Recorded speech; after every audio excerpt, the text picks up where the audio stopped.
Hey everyone, welcome to the video on risk management. This video is brought to you by me, Louis Raskin, also known as Crypto Elite, and this video is part of the Crypto Mastery Course 2.0 available at cryptoelite.com/home. As you will see, this is a very comprehensive video on risk management. I go into extreme detail on the different aspects of risk management, have multiple examples, and you will even have opportunities to test the knowledge that you are learning throughout this video. I highly doubt that you could find another video on risk management that is as comprehensive as the one that you're about to watch. All I ask is that you follow me on the different social media platforms you see here, give this video a thumbs up, subscribe to the channel, and leave a comment letting me know what you learned from this video in the comment section below. Also, these are my only social media profiles. I don't have any other profiles, so if you get a message from any profile other than the ones that you see here, it is not me. Please be aware of impersonators and do not ever send anyone your crypto over the internet unless you're absolutely sure it's who you are talking to. That is your first lesson on risk management. I will never message you or ask you for money. The only services I offer are a crypto trading course, of which you are getting a sneak peek into right now, along with a Discord where I share my thoughts on the market on a daily basis, along with trade setups and other useful information to help you take control and make money in this market. Both are available at cryptoelite.com/home. And if you'd like to join the free Discord group, feel free to check it out at cryptoelite.com/discord. Now, before we get started, we have to go over the disclaimer. So please understand, I am not a financial advisor. Nothing in this video or any content I make is intended to be financial advice. Everything is meant for entertainment and educational purposes only. And feel free to pause the video now and look through the rest of the disclaimer if you'd like to. So now that that's out of the way, here is a quick rundown of some of the things that we'll cover in this video. Now remember, I did tell you that it is extremely comprehensive. And since we will be going over all of these things in detail in just a bit, let's move on and get started. I'm going to open this up with a couple of quotes. The first one is by Dr. Alexander Elder, and he says, "While newbies dream about what they could buy with open profits, professionals focus on managing trades." And then, of course, there's the famous quote by Mike Tyson, "Everyone has a plan until they get punched in the mouth," which is so true when it comes to trading. You know, I once read a story of a trader, I believe it was Trader Dante, who got his sister into trading. She ended up making millions of dollars in about 2 years. He also got his friend into trading as well. He also ended up making millions of dollars too. Today, neither the sister nor the friend are rich. Both are working day jobs. This happened because neither of them used risk management in their trading. They entered during a bull market and made it big while it lasted. Then, as soon as the market stopped going up, they lost it all.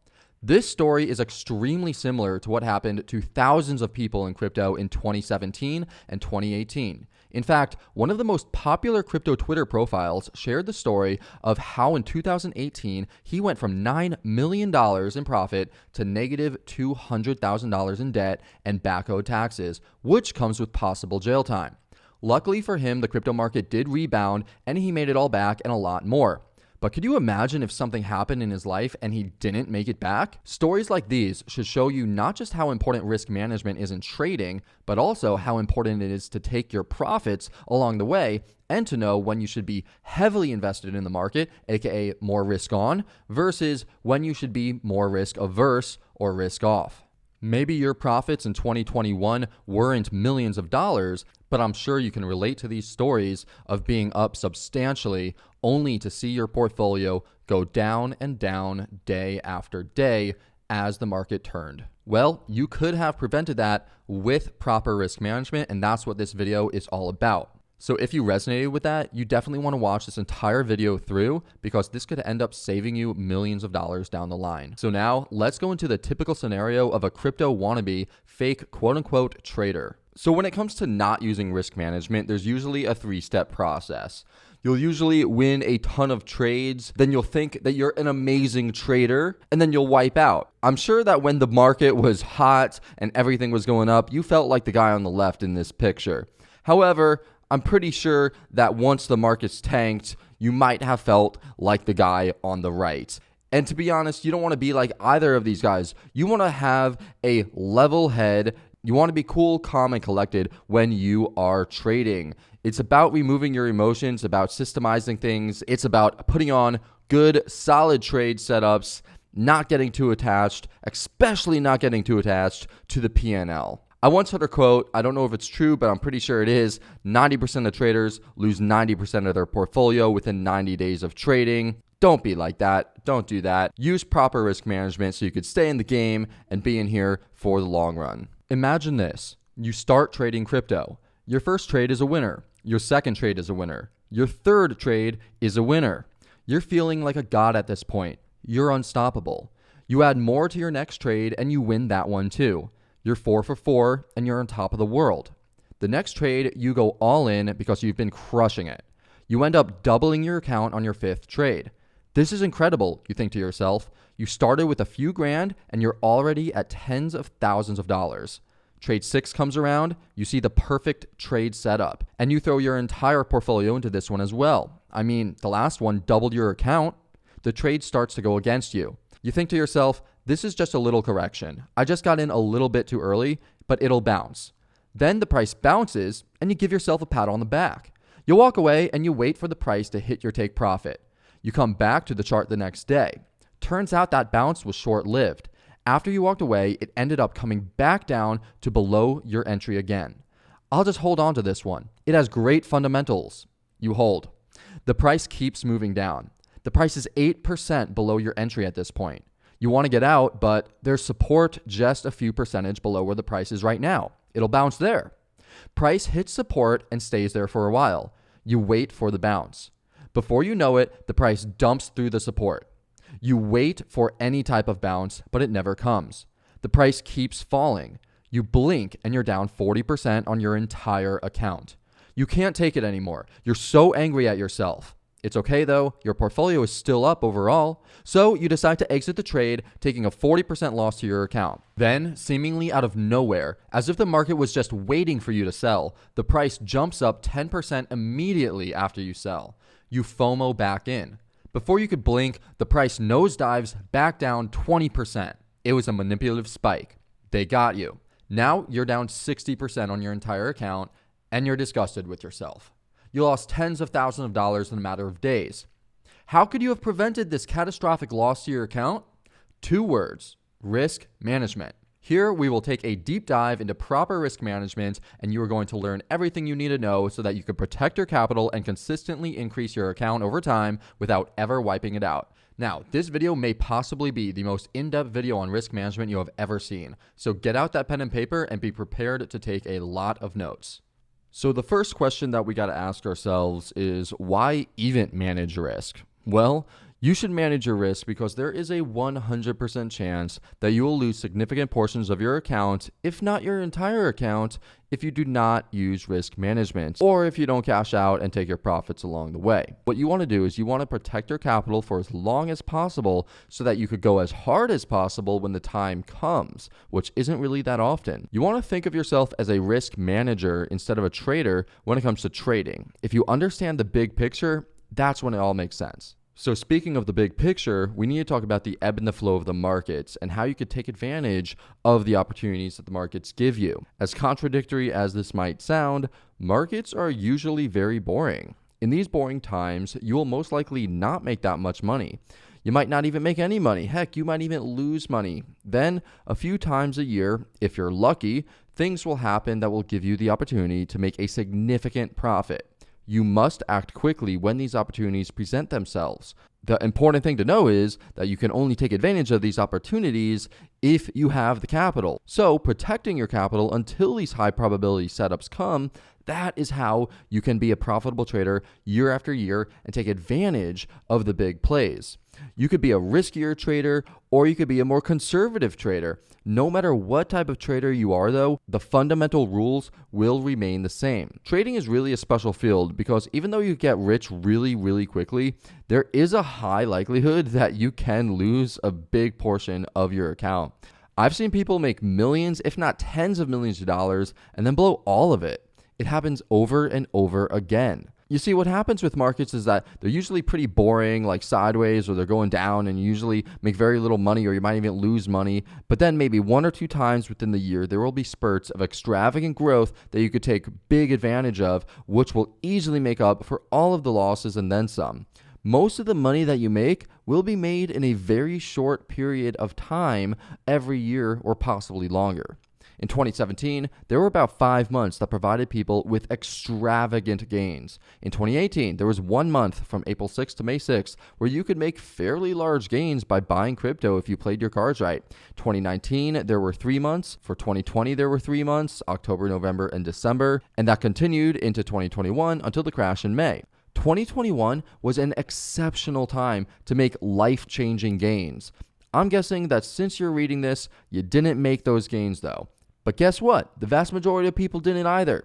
They didn't because in reality, you don't know when the gains will come until they are already happening. And by that time, you have already missed out on the massive upside potential. That's why you must continue to be diligent even in the boring times. You trade conservatively for as long as possible, and then when the opportunity for massive gains presents itself, that is when you increase your risk and go for the home runs. What's important to understand is that you will lose trades and you will have losing weeks sometimes. Protecting your capital during these times is paramount if you want to stay in the game for the long run. If you can protect your capital by managing your risk and wait for the high probability setups, that is how you will consistently grow your account year after year. You want to let the market come to you and you don't want to chase the runners. That is the only way you will be profitable in the long term. You could win trade after trade after trade without using any risk management. But if you continue to not manage your risk, you will eventually lose a significant portion of your account. This is a statistical guarantee, and this means that you should follow risk management rules for every single trade.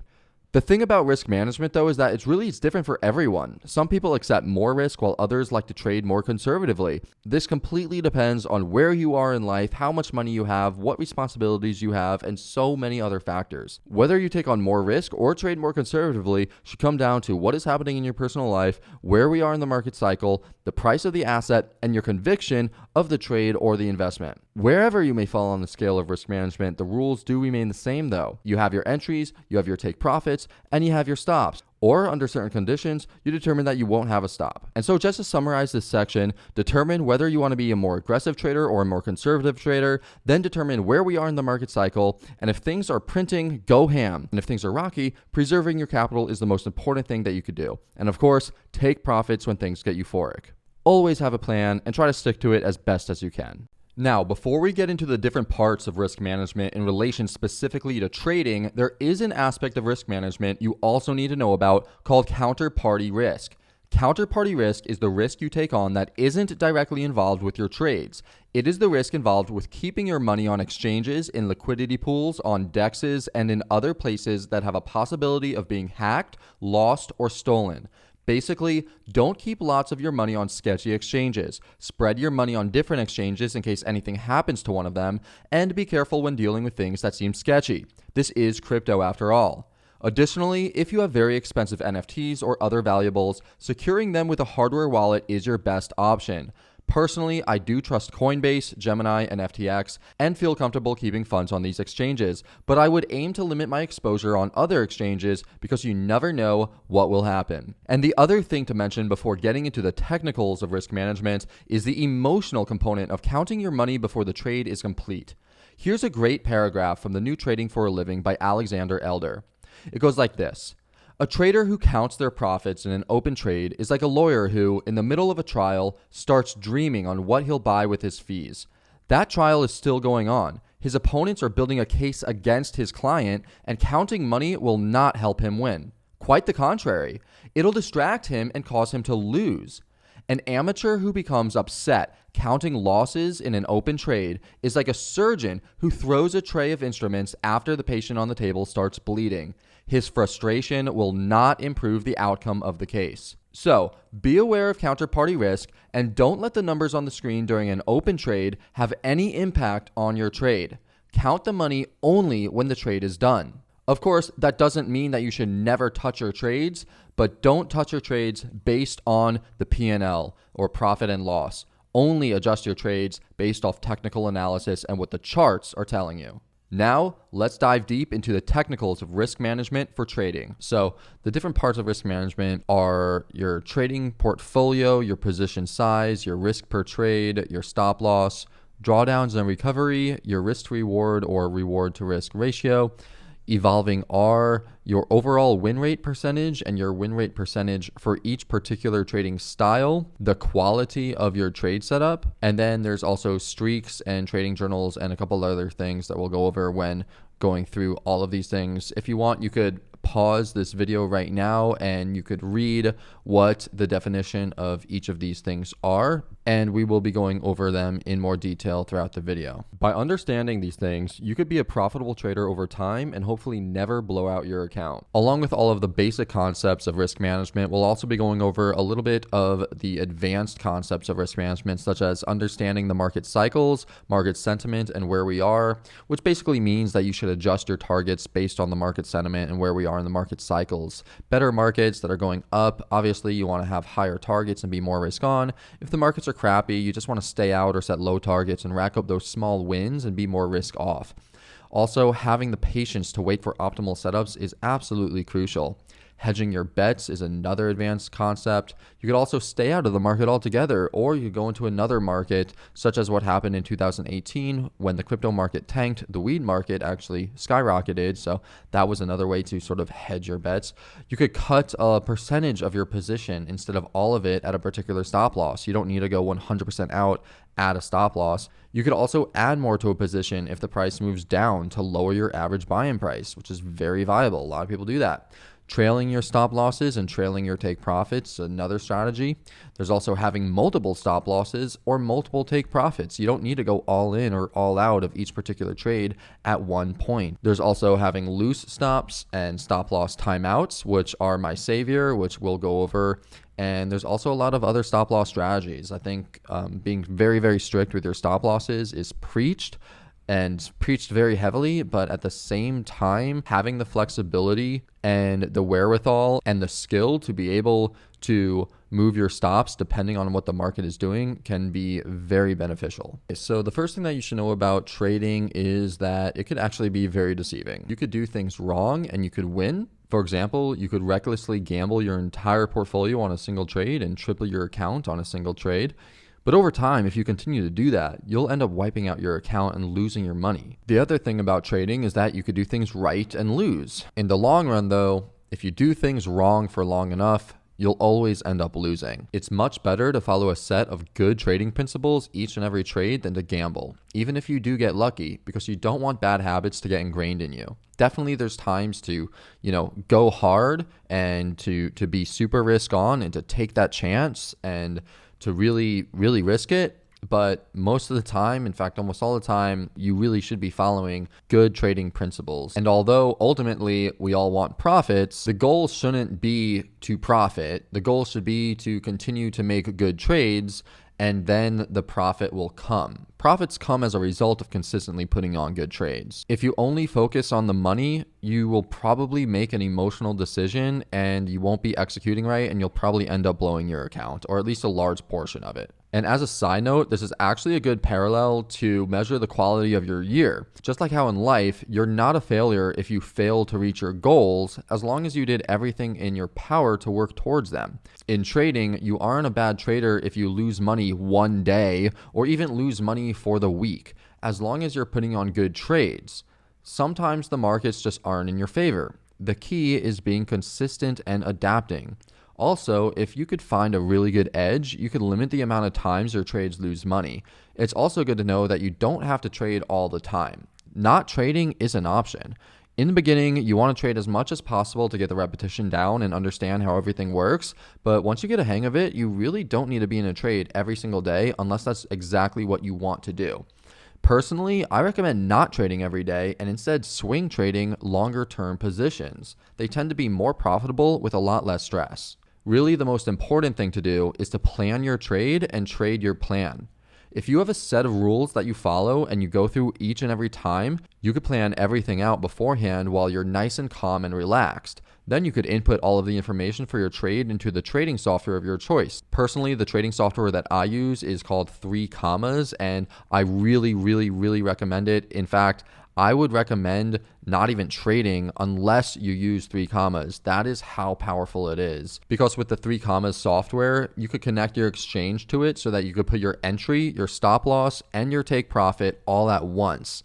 Unfortunately, crypto exchanges don't really allow you to do all of this right now, and that's why so many people end up losing money, because the exchanges don't allow you to set everything up at once while you make your trade. They force you to constantly check on the trade, and they force you to choose between setting a stop loss or a take profit, which makes you more emotional and more likely to change something or deviate from your plan and screw up your trade. So if you don't have 3 commas yet, I highly recommend clicking on the link and downloading it. In fact, it probably is the only reason why I'm still trading right now. And another way to sort of reword what I just said in a more simpler terms is to simply plan your trade, trade your plan, and don't overtrade. You want to base your trades on technical analysis, and you want to remember that the best traders are unemotional. You want to have clear invalidation points and clear points on the chart, or clear indicators that tell you when to get in and when to get out. You should not just be basing it off of how you feel. And now that you have a big understanding of risk management, let's go into the different terms and concepts and then dive into the details of how to actually put it into practice. Here are a lot of the different terms and concepts that we're about to be going over. You could pause this video right now and look over them, or you could just continue to watch and we'll be going over them together. The first thing that you need to know is your trading portfolio. This is the total amount of money that you are trading with. It is the balance of your entire trading portfolio. This is not the amount that you own in your net worth. This is not the amount that you own in your investment portfolio. This is not the amount that you have on your Ledger hardware wallet. This is the amount that you trade with. This is your trading portfolio. This can be measured in either USD or Bitcoin, aka BTC, and you need to always know what your portfolio balance is so that you can calculate your position size for each trade.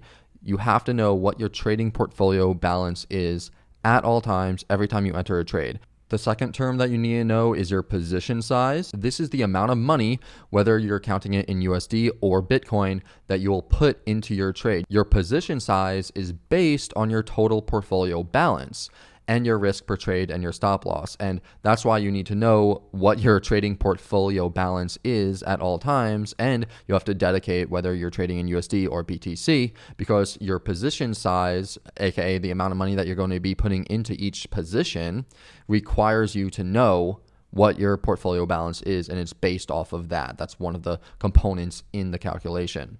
And then finally, we have the lot size, and this is just the amount of cryptocurrency that you're buying. Most people just simply pay attention to the amount of USD or Bitcoin, but the lot size is the amount of cryptocurrency. So let's say you're buying 10 ADA at $4. Your position size is $40 USD, and your lot size is 10 ADA. It's slightly different, but it's good to know.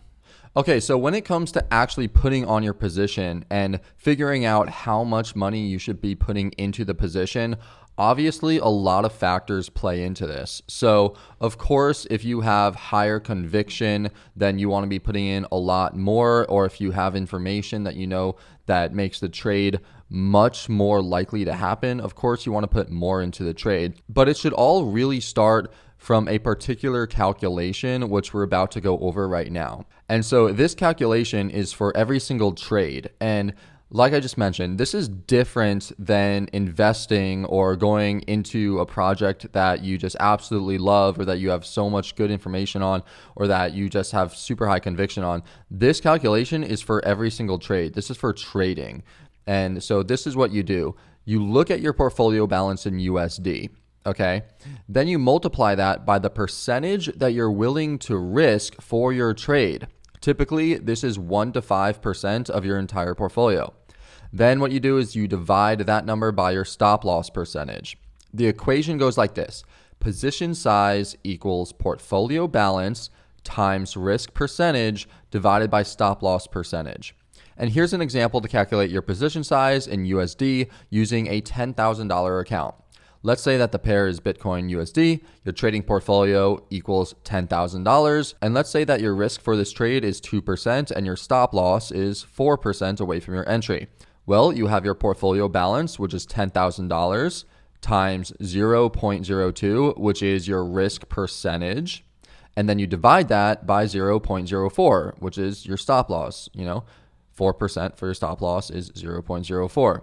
That means that you will be putting on a position size of $5,000 into this trade. That right there is half of your portfolio, okay? And that might seem like a lot. However, your stop loss is only 4% away. So if you lose this trade, you'll only lose 2% of your portfolio. So it falls within your proper risk management. And something that you haven't noticed is that your take profit is nowhere to be found in this equation. Your take profit target has zero impact on your position size. This is really important to understand. It doesn't matter where your take profit is. Your position size is calculated based off of your risk per trade, your stop loss, and your trading portfolio balance. That's it. It doesn't matter if your take profit is 10%, 15%, 100%, 5,000%. Your take profit is irrelevant in determining your position size. And so here's an example of a chart showing you this. The bright red number is the stop loss. In this example, that number is $42,232. The green number is your take profit, and that is $45,950.06. And the gray number is your entry price for this particular trade, which is $43,990.22. The teal number, which is $44,525.62, is the current price.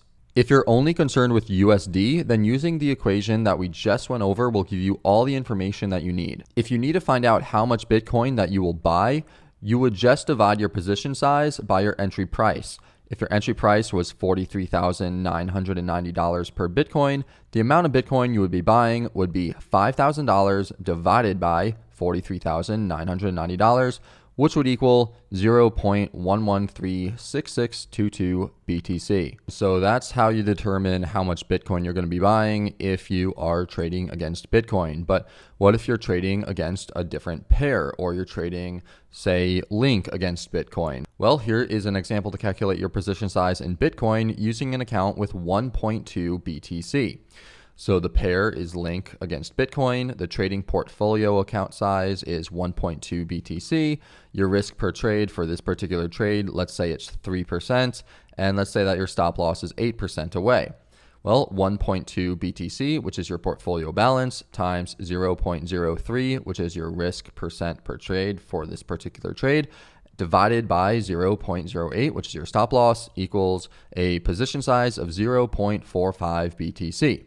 And here is a picture of this trade. The only relevant information in this picture that helps determine your position size is the stop loss percentage. Now, you should be doing this position size equation before every single trade so you know how much you will be betting. Or if you could do the math in your head, you could put on position sizes that are obviously risking less than 1%. I actually do this a lot. For instance, when I want to get into a position, but I don't want to put too much into the position, I'll just put a little bit in, and then I'll simply average in to a position in case the price falls. But when I do that, I know that the amount that I'm putting in is not risking more than 1% of my entire portfolio. So overall, it's very, very low risk. The most ideal thing to do, though, is to calculate your position sizes and increase the amount of risk for trades that have high probabilities of hitting, while decreasing the capital you put at risk for trades that have lower probabilities of hitting. And this also plays into where we are in the market cycles. Obviously, you want to be putting on more risk as the market cycles heat up and things are in that up-only mode. Then, of course, you want to put on more risk. Of course, you do need to understand that eventually that does end, and keeping track of where we are in the market cycles. If you could put on a lot of risk in the beginning and the middle, and then lower the risk towards the end, and then go basically risk off towards the end, or start counter trading the actual market towards the end of it, if you could time it, that's timing the market. That's the best thing to do. And we'll go over that later. But as far as position sizes go, this should really be all the information that you need to determine your position size, because most people only really care about the amount of USD or BTC that goes into their trades. If you need to know how much of the particular cryptocurrency you'll be buying, aka your lot size, then you need to do one more step. You simply take your position size and divide it by your entry price. For example, if you wanted to buy Link at 1955 Satoshis, you would take your position size of 0.45 Bitcoin and divide that by 1955 Satoshis. So that would be 0.45 BTC divided by 1955 sats equals 2,301.79 link. The great news though is that all of these things are actually calculated for you in TradingView and with a simple position sizing calculator that I provide for you in the course. There are also a bunch of free position size calculators on the internet. You'll see how to calculate your position sizes extremely easily in just a bit, but first we need to go over a few more terms. The next term that you need to know is the risk per trade. This is the percentage of the total amount of your portfolio that you are willing to lose on every particular trade. Please note that this is not your position size. For example, if your trading portfolio is $10,000 and you don't want to lose more than 3% on any given trade, then the maximum risk you will put on per trade is 3% of your total portfolio. In an account that's worth $10,000, a 3% risk equates to $300. This is not how much you're betting. This is how much you'll lose if your trade goes against you. 3% is usually the maximum amount any serious trader risks, and on rare occasions, they might up the risk to 5% or more, but that is only under highly favorable conditions. The risk per trade should be viewed more so through the lens of being a percentage, not a dollar amount. And that's because the dollar or Bitcoin amount that is actually risked will change after every single trade because it's based on your total trading portfolio, and your trading portfolio will fluctuate after every trade. So if you only want to risk, say, 1% and you start out with $10,000, then your first trade, you'll risk $100. But if you win $500 on that trade, then on your next trade, if you want to stick to your 1% risk, you will risk $150 because $150 is 1% of your new portfolio balance. If you lost that first trade and you lost $100, then your portfolio would now be at $9,900. 1% of that is $90. Even if you grow your account to $100,000, you could still choose to only risk 1% on every trade. But if you have $100,000 in your account and you're risking 1%, then the USD value risked will be $1,000 in that case. So because your risk per trade is a percentage, the percentages can remain fairly constant, but the actual dollar amount will change drastically as your portfolio grows. This is why it's crucial that you always know your portfolio balance at all times. And like I mentioned, if you have a good edge or high conviction with the trade, then you should increase your risk for that trade. We will cover this a lot in our examples, but what this means is that let's say that you have two different trade setups, setup A and setup B. And setup A has a hit rate of 50%, while setup B has a hit rate of 75%. It makes logical sense that you will risk a smaller percentage of your portfolio on setup A, which only has a hit rate of 50%, and you will risk much more on setup B that has a hit rate of 75%. You might choose to risk 1% on setup A while you risk 3% or maybe even 5% on setup B. In summary, be more aggressive when trading high probability setups and be more conservative and cautious when playing setups with lower probabilities of hitting, or if you're unsure about it, or if you're unsure about what the market's going to be doing. Ultimately, though, you really don't want to ever have your risk per trade be more than 5%. And like I mentioned, most real professional traders don't even risk more than 2 or maybe even 3% per trade, except when the circumstances are just really obvious, and then you could go in really heavy. And that requires having a good knowledge of where we are in the market and also an understanding of your risk tolerance and what you want to actually put up for risk, aka what you're willing to lose. So now you have a really good understanding of what risk per trade actually means. Let's move on to another term that you need to know the definition of. And I'm sure you already know this, but we're going to go over stop losses now. So a stop loss is, in the most simplistic terms, an order that exits your trade. Stop losses are most commonly used once the trade loses a certain amount of value. It's the price or percentage loss in which you will cut your trade so that you preserve your remaining capital. Stop losses stop your loss from continuing. Remember how we talked about traders being risk managers and preserving capital so that you could go in heavy when the time strikes? Well, stop losses enable you to do that. They make sure that you keep some of your money and don't get wiped out. Your stop losses are, for the most part, the percentages away from your entries of your trades that would deem your trade invalid. For example, if you enter a trade at $10 and your stop loss is at $9, your stop loss is 10% away from your entry.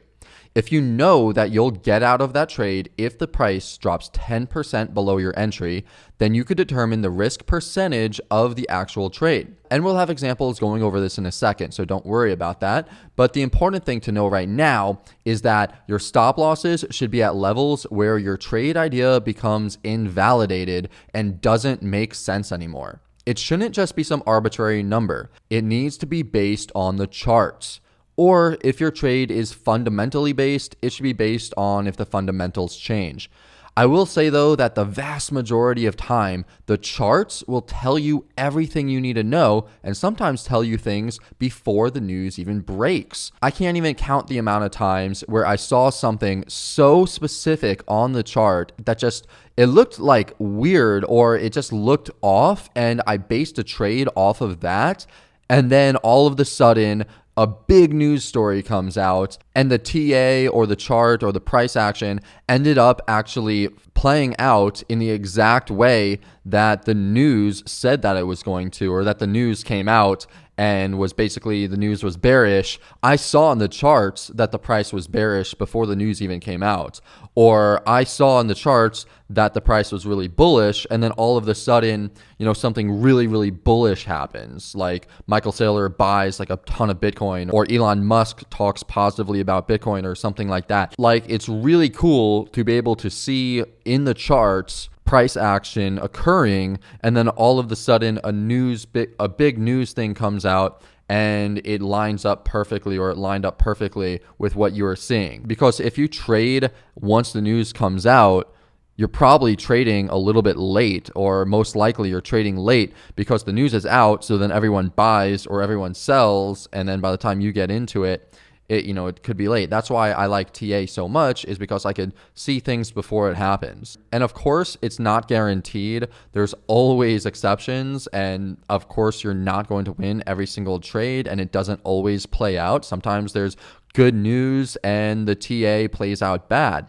But honestly, if that happens, then that's just another indicator to tell you that the market is actually in a bear market, or the market is downtrending, and you should be very conservative with your take profits and with your trades, or maybe you should even short the market. And if there's bad news and the TA is actually good and the price action actually goes up even though there's bad news, that tells you that the market is actually very bullish and that you should be betting a lot more and risking more, because the news doesn't matter in those cases. So there are plenty of ways to use both the price action, the TA, and fundamental and news sources to come up with a very good conclusion and a very good analysis or thesis behind your trade. The thing to know is that whenever you put on a trade, you're putting on that trade because you believe that the market will perform in a certain way.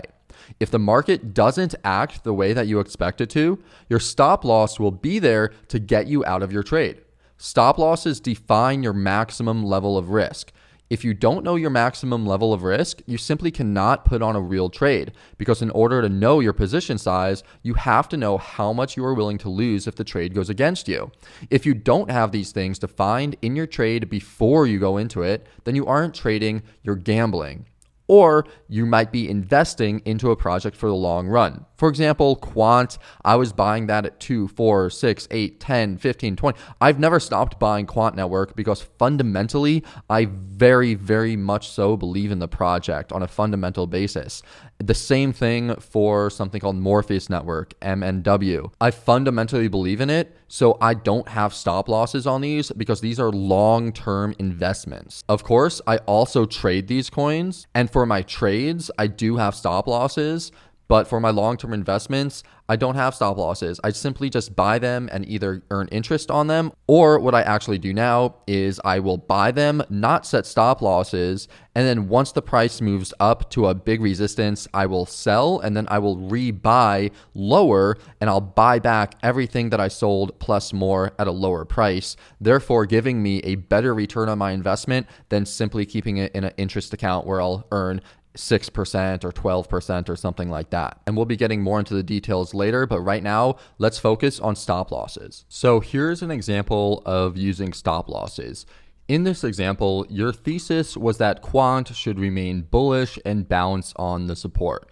The price came down and tapped the support twice, so you put a bid at the support and you have your stop loss under the lower wick that happened previously because you are thinking that the support should hold. So if the price dips below it, then price didn't hold and your thesis is invalidated. In this example, the entry was after the support was already established from those two bounces, and you can see that right here with the yellow line denoting when you got in.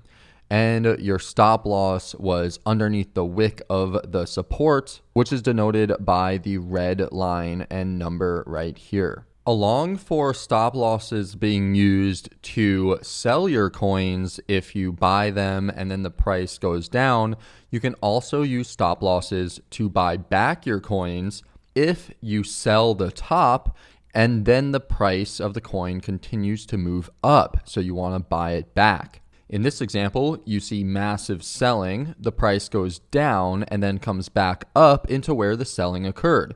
You put on a short position or you simply just sell at the previous resistance with a stop loss above the previous high, because if the price moves back up above there, then it invalidates your thesis that that was the top. So in this scenario, you believe that the top was in and that we are going to get a double top. And that's why your stop loss is placed above the previous highs where the top was, because if your thesis is wrong, then the price will continue to move up and it will go up higher than the previous top. Now keep in mind, these two stops were in standard places, but don't think that you need to trade like this.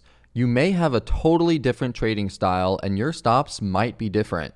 I've experimented with plenty of different trading styles, and one that I love is to have an order at the support and one right under the support in liquidity zones where the obvious stops should be. And that method has worked out really well for me. Strategies should change with the market. Really, only time in front of the charts will enable you to develop a feel for the market, which will help you know the best places for your stops while trading. Many times there are things called liquidity hunts where the prices go down and they stop everyone out, and then they, aka liquidity hunt, everyone who put their stops in the obvious places, and then the price will reverse. You could actually see this in this chart. You could see that there was a clear support for quite a while, and then the price jumped up, and then the price jumped up again, and that's where the original sell of this trade was. But then the price came back down, and instead of hitting the support and then bouncing off of the support again, it actually fell below the support, but only for a very short amount of time, and then it decided to come back up and remain above the support. So there were probably a lot of people who, in this example, had their stop losses at $30. They probably bought it maybe around $35, $40, and they put their stop losses at $30, and you could see that there was a liquidity hunt to come down, stop all those people out, take all of their crypto, and then move the price back up. So even though it seems obvious, like, okay, I'm definitely going to put my stop here because of course my thesis will become invalidated if this happens, you have to keep in mind sort of this bigger meta theory of what the markets tend to do and an understanding of how the markets tend to work, so that you don't get continually stopped out of your trades and lose money and get very frustrated. You need to be a little bit more intelligent than just the standard, okay, I'm going to buy at the support and I'll put my stop right underneath the support and that'll be it. You could do that, but I have a feeling that if you do that, you probably won't like it too much because you'll end up getting stopped out by these wicks or by these liquidity hunts quite often. Personally, I have ways to deal with that, and I will be going over that later in this video. Okay, so we just went over a couple different examples of stop losses, but just to make sure that you totally get it, let's bring it down into its most simplest form. So let's say that you are looking at the price and you see that the price comes up, makes a high, comes down, makes a low, comes back up and makes a higher high, comes down and makes a higher low, and then pumps back up again, and then starts to turn around. Well, you see that this low right here, it corresponds and it bounced off of the previous high. So you're thinking that the price will come back down and bounce off of where this previous high was. So you can put an order in to buy right here, put a take profit up here, and you could have your stop loss somewhere underneath of there. And what will happen is when the price comes down, you will enter into the trade right here. And if the price keeps on coming down and eventually hits right here, I know that that's a little bit below, but if it hits right here, then you will sell. And this will stop your losses from continuing in case the price goes all the way down and just keeps on going down. Maybe it does something like this. Who knows? But selling right here, this will be your stop loss, and this will prevent you from losing any more money. So you could do this on the way up while the cryptocurrencies, while the prices are going up, or you could do it on the way down. So let's say that you saw the price of an asset go like this, right? And then it comes up and it shoots up and then it starts to fall, right? And it falls all the way down here, like drastically falls, okay? Well, what happened? In this case, it made a high, a low, a higher low, a higher high, a higher low, a much higher high, and now that pattern of continuing to make higher lows has fallen and it's no longer there. It's not making a higher low because this low is equal to this low. So you think that it is now going to go down and it's now in a downtrend. Well, what you could do now is you could put on a short position, or you could choose to simply sell your coins at the previous high right here, not this high, but this high right here, because you think that it will come up and then make a head and shoulders pattern and then fall back down to, say, down here. Well, what you would do is you would put the trade on, and you could put something on like this. You could put something on like this. It doesn't, you would have to determine where you're going to put your stop loss, but you would put your stop loss, let's say you put your stop loss here and you put your take profit down here, and then this would be your trade. So you're really hoping that the price will come up, you will sell all of your coins, and then the price will fall back down and you will rebuy all of your coins back at a lower price. And that is a classic sell/rebuy trade. Or you could actually short it, but that requires leverage and is a little bit more advanced. We'll go into that in more advanced training. However, what happens if the price bounces from here and then you sell all of your coins right here, but then the price keeps on coming up and it keeps on going up? Well, this right here is where your stop loss was for your sell rebuy trade. So what happens when the price moves up to your stop loss in this scenario is you will buy back all of the coins that you sold right here. It will prevent you from missing out on greater upside in case the price continues to move up. That way, you will buy back the coins that you sold and you will get the gains from here to here, or from here on upward. And that is what a stop loss looks like on a sell rebuy or a short position. Using an actual chart as an example, what you could see is that the price came down here, made a bottom, made a top, it made a double bottom at the same exact price as the previous bottom, and then shot up above this last top and is now on its way down. So maybe what you'll do is you'll say, okay, this is clearly the bottom. The price does not want to go underneath these wicks, underneath these lows, because if it does, then that would invalidate my thesis that this is the actual bottom. So you could put on a long position here and put your stop loss underneath these lows, and maybe you'll target up here, you'll target these previous highs to be safe, or maybe you'll target these highs if you want to be really aggressive with it. But the thing to keep in mind is when your trade idea becomes invalidated. So what is your thesis and where does that thesis go wrong? That's where you need your stop.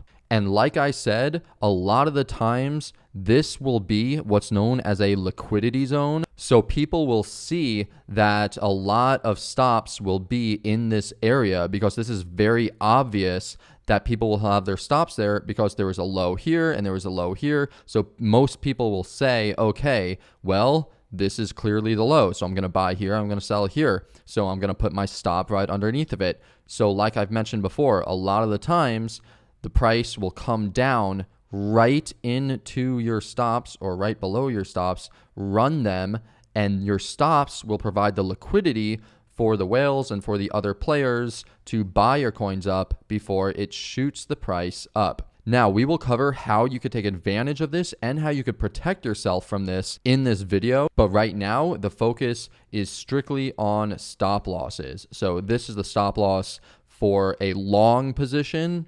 And like I mentioned before, you could also do it on short positions. So let's say that you look at this chart and you see that this was the previous high and you don't think that it's going to come above that high. And you also notice that there was a high here and a high here. So what you could do is you could choose to sell your coins right there. Maybe you want to rebuy them in right there. And when will this trade become invalid? This trade will become invalidated if the price moves up above this high, because it's not supposed to. This is supposed to be the high. This was supposed to be a fake out. So the next time it comes up here, people will sell and you want to sell and buy them back down here.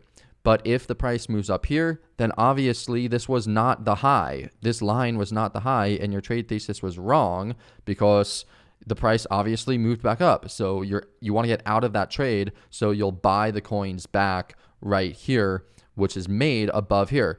It's never put your stops where the bodies are. That's very, very big. That's very, very key. Never put your stops in the body, because this could happen. The price could easily come up and, let's say it just does something like this. If it does something like this, your trade idea is still valid.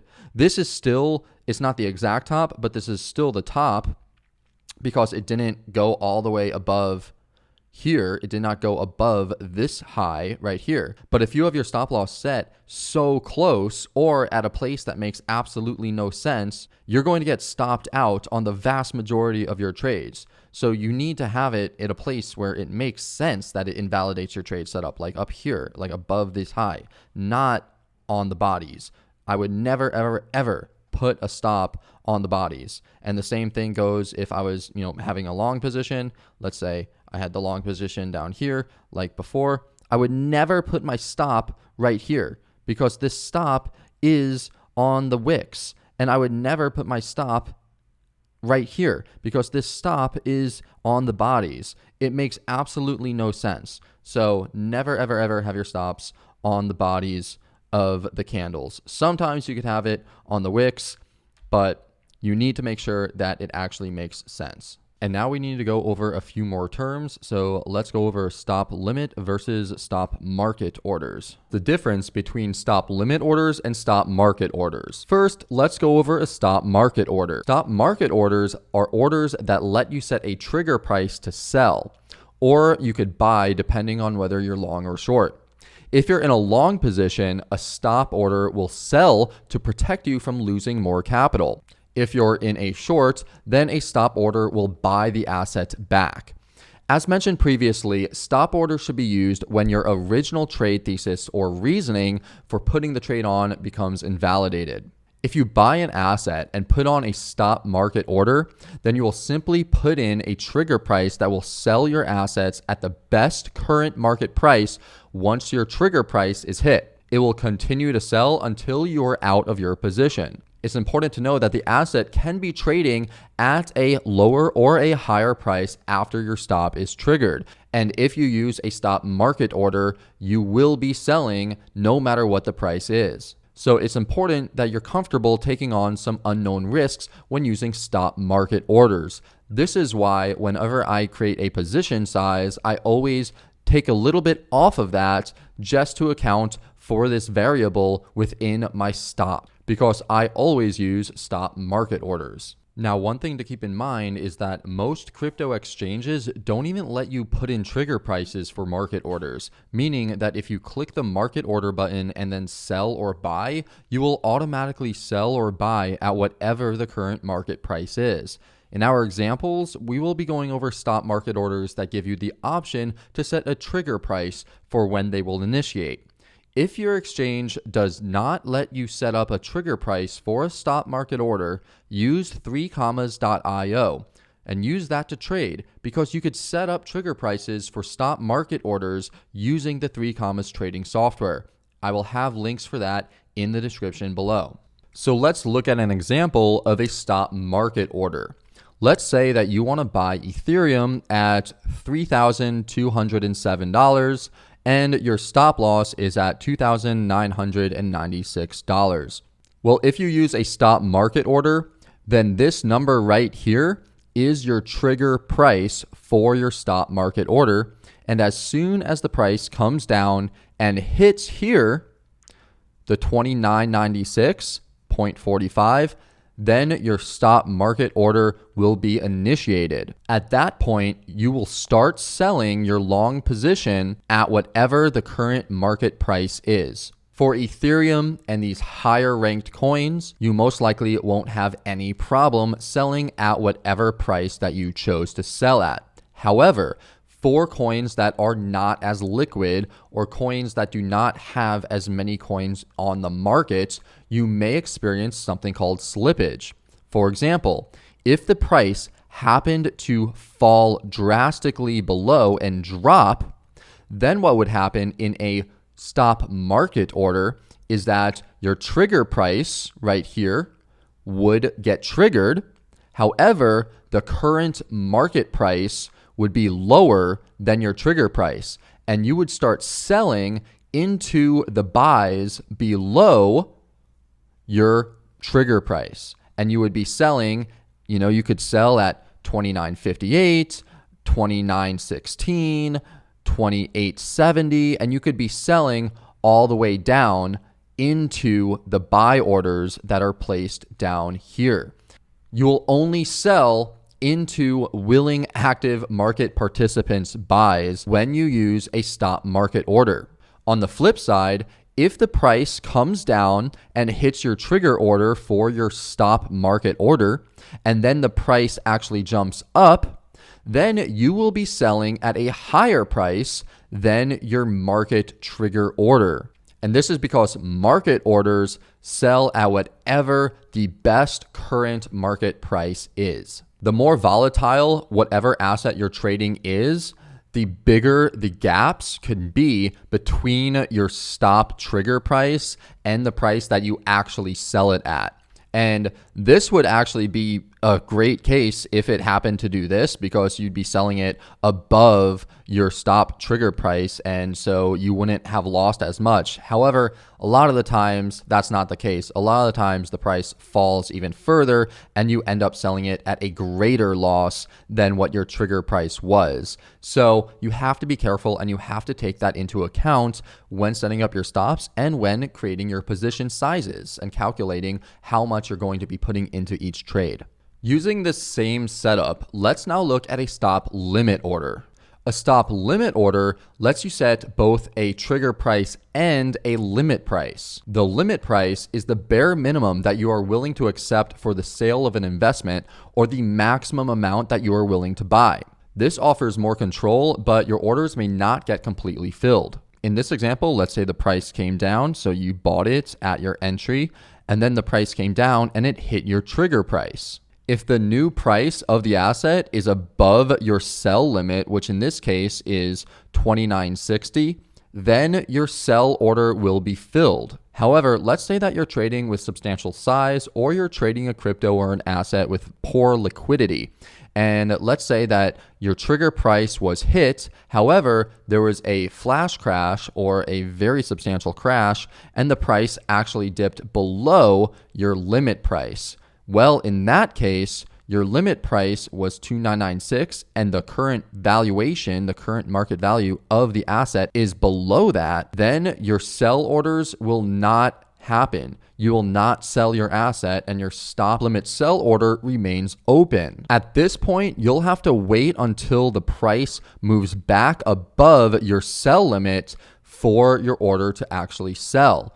But like you know, sometimes it doesn't do that. Sometimes it might go right below it and then continue to drop, and you will remain in your position all the way from up here if that happens. For this particular example, the stop limit order is guaranteed to be no less than $2,960. If this was simply a stop market order, then like explained before, as soon as the trigger price was hit, you would be selling off your asset, and it wouldn't matter if the actual price dipped lower or if the price rebounded. You would sell because your stop market trigger price was hit. So with stop market orders, you don't know the exact price that you're going to be selling it at, but you will be selling it. With stop limit orders, you know that you won't be selling underneath your sell limit. However, you might not get filled. So if the price drops below your sell limit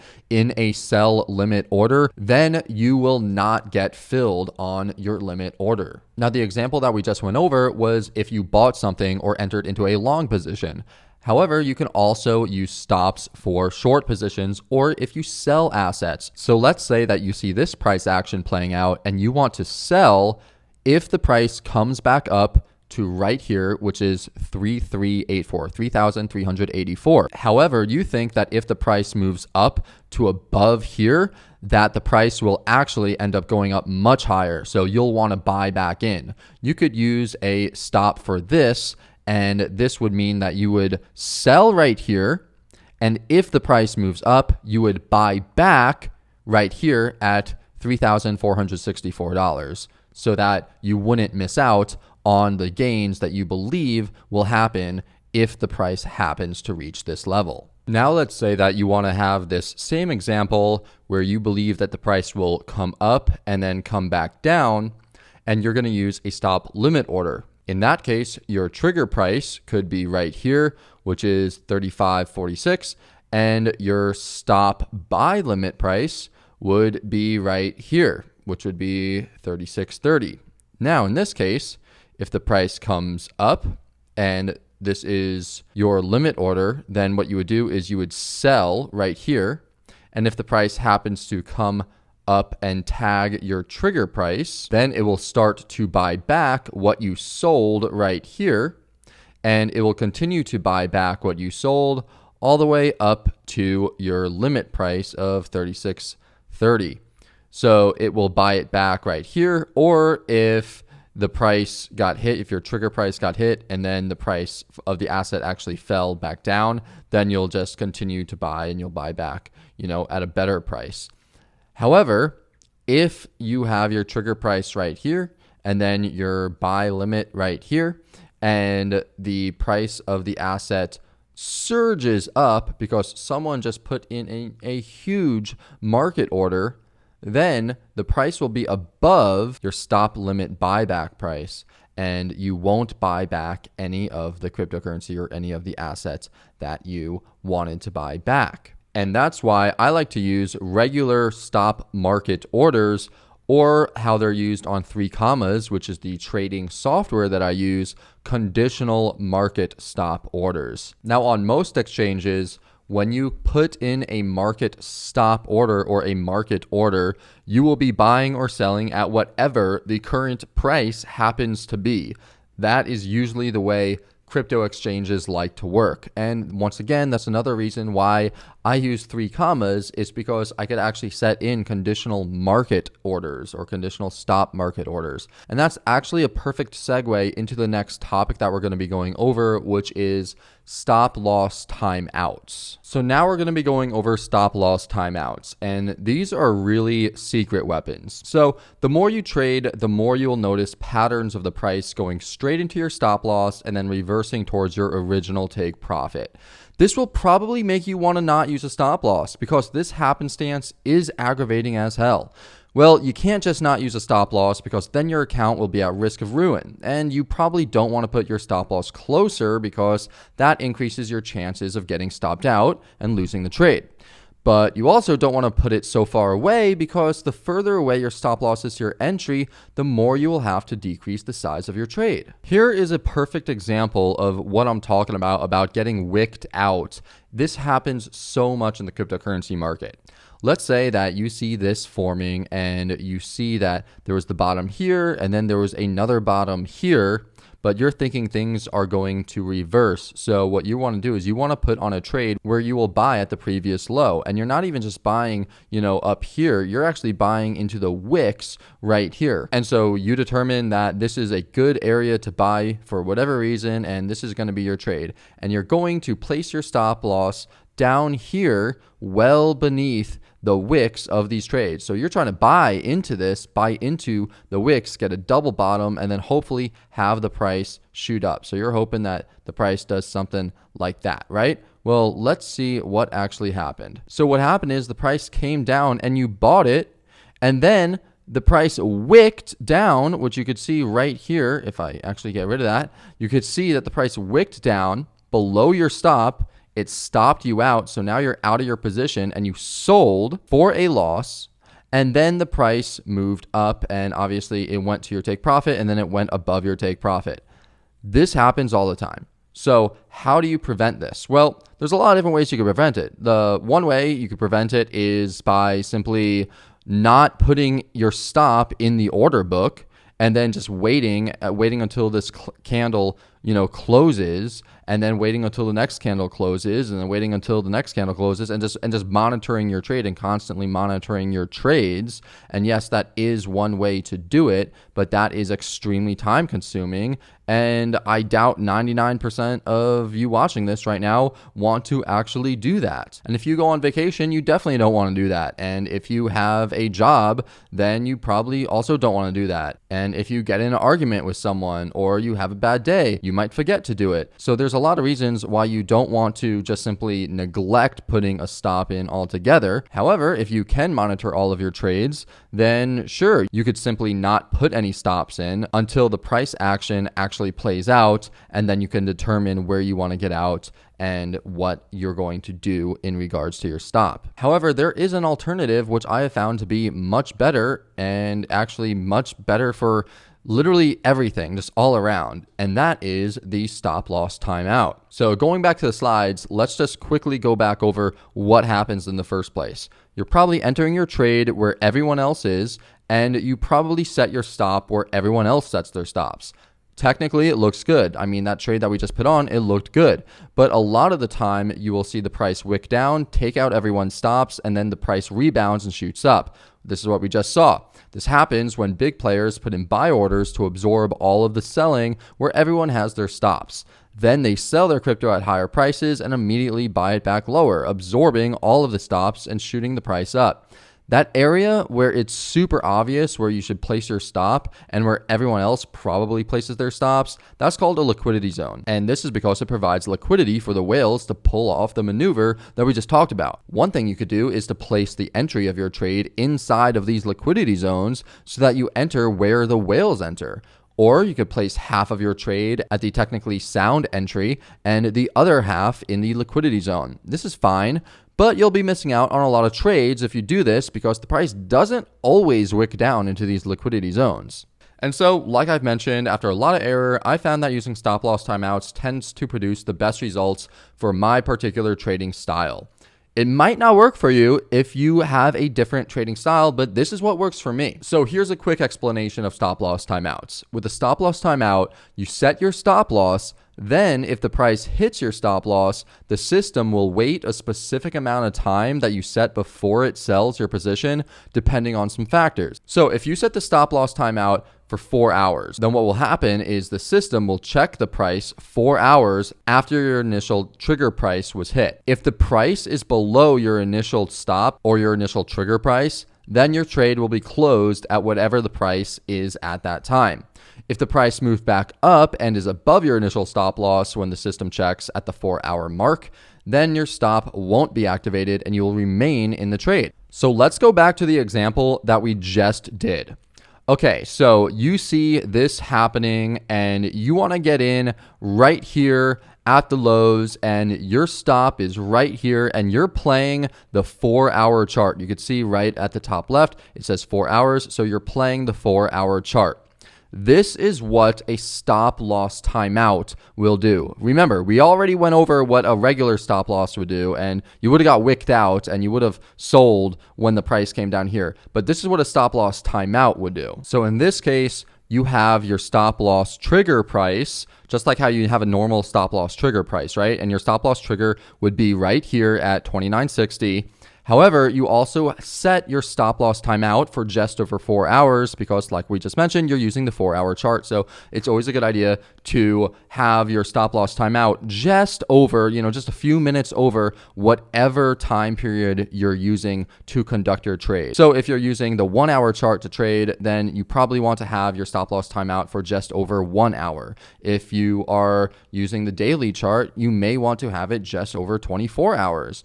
It really depends on your trading style. I usually always like to use the 4-hour. I think the 4-hour is the most ideal. That is what I like to do, and that is the time frame that I trade on. So with the stop loss timeout, this is what will happen. The price will start to come down, and you could see that the price came down. It touched your stop loss trigger price, right? Right here, it touched your stop loss trigger price. As soon as it touched your stop loss trigger price right here, a countdown will start, and you will have a 4-hour countdown, or just over 4 hours, maybe 4 hours and a few minutes. And what will happen is at the end of that countdown, the software will look at the current price and it will see if it is above or below your trigger price. You can see right here that the price dropped down, it wicked below your trigger price, and then it wicked back up, which obviously, that's what wicks do, and then it closed right here. So this candle opened right here, it came all the way down here, and then it closed right here. 4 hours later, the next candle opened right here, and then it perhaps wicked down here or it wicked up here, but it ended up closing right here. So around this time, maybe a little bit sooner than right here, this is where the current price would be. The current price would be over your trigger price. It would be above your trigger price. So the software would look at this price, say, oh, it's above the trigger price. So I will stay in the trade, and it will stay in your trade. It will stay in your long position, and you won't sell anything. Then, if we continue on with the price action, you could see that eventually it did end up reaching your take profit, and you would have had your profitable trade. Now, how cool is that? In this scenario, it worked out really, really well. There are some scenarios, though, where it doesn't work out. Just look right here. Look at what happened here. Let's say that in this example, you want to put this trade on because you think that the price will come down here and then bounce up because you see this previous support right around here. So you're thinking that the price will come down and then bounce back up. Well, what happens is that the price ends up coming down. And in this scenario, right here, your stop loss timeout trigger price was 35.27. So as soon as it hit right here, you could see that it actually wicked below your stop loss timeout trigger price. So in this case, as soon as it touched right there, the 4-hour timer would start to go off. However, you could see that it ended up closing above the price. It ended up closing above, just above your stop loss timeout trigger price. So your stop loss would not have gone off and you would still be in the trade at this point. However, the next 4-hour candle opened up right here and then fell down below. So if this was just a quick wick down below and then 4 hours later, let's say the price ended up above your stop loss trigger price and it was up here, then the software would see that the price is above your trigger price and you would stay in the trade. Let's say then that the next 4 hours occurs and you could see, obviously, the price fell below. So right here, your stop loss trigger price would actually get activated again, and then a new countdown would start. But in this case, this bar ended up closing down here. So 4 hours after your stop loss timeout was triggered, the price actually dropped much further. And so in this case, the software would check and say, oh, hey, the price is below the trigger price. So I'm going to get out and I'm going to market sell. I'm going to market sell right here. So in this case, instead of selling, at 2.41% below your entry, which is where your original stop was, you would actually end up selling around 4.5 to 4.6% below your entry price. And so that is definitely something to consider when using stop loss timeouts. And that means that you absolutely need to really understand what type of trade you're getting into if you're going to use stop loss timeouts, or if you're going to just use simply conditional stop market orders, or if you're going to be using conditional limit stop orders. These need to be based off of your particular trades, and you'll only know which ones to use if you actually trade a lot, and if you trade different styles, and if you just simply understand technical analysis and look at the markets and get a good feel for the markets. With saying that though, this is the method that I use probably 99% of the time, I want to say, like almost exclusively.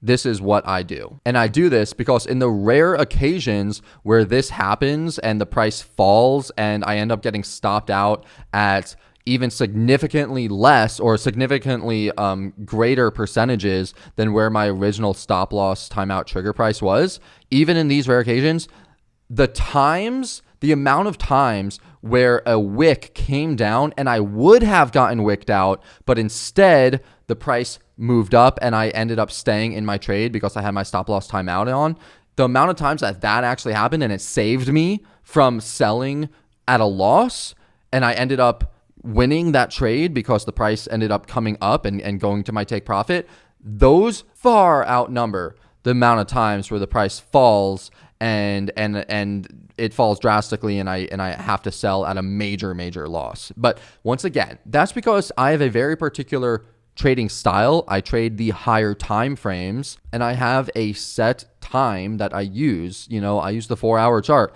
If you use the daily chart, a lot could happen in a day, Maybe the price ends up falling significantly more than what you were going to think it was going to fall in the day, So you got to just really read the charts and use it in whichever way makes the most sense for you and your particular trading style. And one other tip you could take away before we actually move on from this section on stop losses is that you should never put your stop losses or really any part of your trade, whether it's a stop loss, a take profit, or an entry, at big round numbers. So for example, you don't want to set your stop loss for this trade at 3,500. I'd probably put it just below 3,500, maybe 3,484 or 3,483. And instead of putting my entry at 3,600, maybe I'd put it at 3,612, just something a little bit above 3,600. And for my take profit, maybe instead of 3,800, I'd put it at 3,788, People who are brand new to the markets tend to love big round numbers, so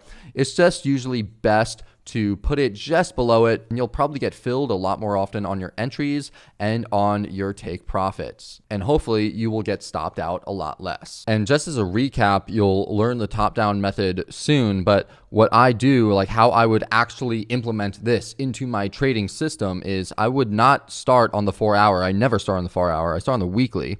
And so I would look at the weekly and I would look at the Fibonacci, I'd look at the moving averages, the exponential moving averages, I'd look at the RSI, the stochastic RSI, the MACD, maybe some other indicators, and I would say, okay, well, like right here is a huge support. So I would go in here and I would label this as the support, or weekly support. And then I would go into the daily time frame and I would say, okay, well, this is definitely good support on the daily time frame as well. So I would probably, put my trade on like this, and this would be what I would do. And this is before this happens. This would be literally all the way. It could be probably back here, and this is what I would do. So I would look at the weekly time frame first, and I'd go into the daily, and I would see this would be what it would look like. And honestly, it's only 2.29% for all of these wicks, so I'd probably just put it, right below this wick, because I feel like it's not going to reach here. Like if it reaches here, then I would just buy it there instead. I would put it on a totally different trade, but this would be my trade. And then I would go into the 4 hour and I would look and I would see if that lines up. And like obviously it lined up on the daily. It was below this wick. It was below these wicks on the daily time frame. So I think it would be a good idea. And then obviously we know that it ended up working out really well. If we press the play button, you could see that the price had a heyday. And I'm just going to fast forward this real quick to right here. So you could see that the price, came down. I would have got in right here, and I actually did buy right here. And this is what I did. And I did not even get, stopped out. It didn't even come down to my stop. And now we're up. So that's one way to do it. And then we could look at another example. So let's say that I see this happening. What I would do is look at the chart and I would say, okay, I would want to get in here.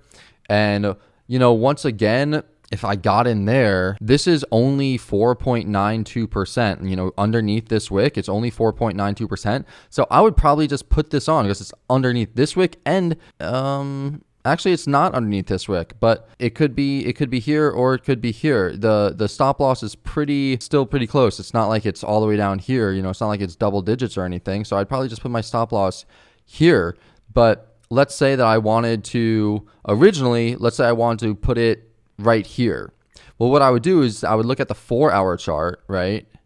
And I would say, okay, well, right here at $23.56, that's not good because the 4 hour chart actually closed right here. It closed below it right here, and it was below it right here. So I don't want my stop loss, where these candles were. If anything, I want my stop loss on the wick or right below the wick, right here, right below the wick. So that's how I would do it. That's how I would determine that I would want to get in, right here, and where I would want my stop loss. I would look at the 4 hour chart and say, okay, I'd probably want it right below that wick, or I'd want it on the wick. But I definitely don't want my stop loss in the candle because that makes absolutely no sense. This is support right here. This is the support. So why would you put your stop loss and get out at the support? You want to put it underneath the support right there.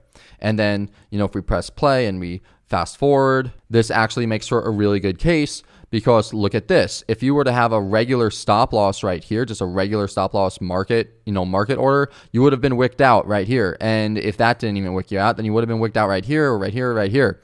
But because I used a 4 hour stop loss timeout of actually 15,000 seconds, that is the number of seconds that I personally use is 15,000 seconds for my stop loss timeouts because it's just over 4 hours.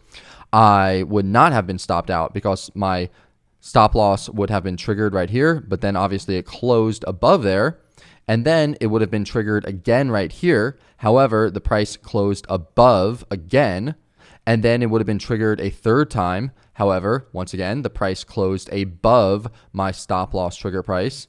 And then once again, the final time I would have been triggered right there. However, the price came back up and ended up closing above my stop loss trigger price. So I would not have gotten stopped out on this particular trade. And, this is just another example of how it helps me so much to not get wicked out. Because look at this. Look at these people who use the 4 hour chart and they look back here and they say, okay, I'm going to get in. And maybe these people would say, okay, I'm going to get in right here at this support, like this. And I'm going to put my stop loss right underneath this wick. This is what I'm talking about. This is a liquidity zone right over here, this entire area underneath this wick is all a liquidity zone. And then we have people who are like, who say, I'm going to be smart and I'm going to actually place it far away. I'm actually going to place my stop further away. Instead of being right underneath this wick, I'm going to place it further away from the check. Well, guess what? People could see that in the order books and the whales could see that. So the whales will place their buys literally right here, okay?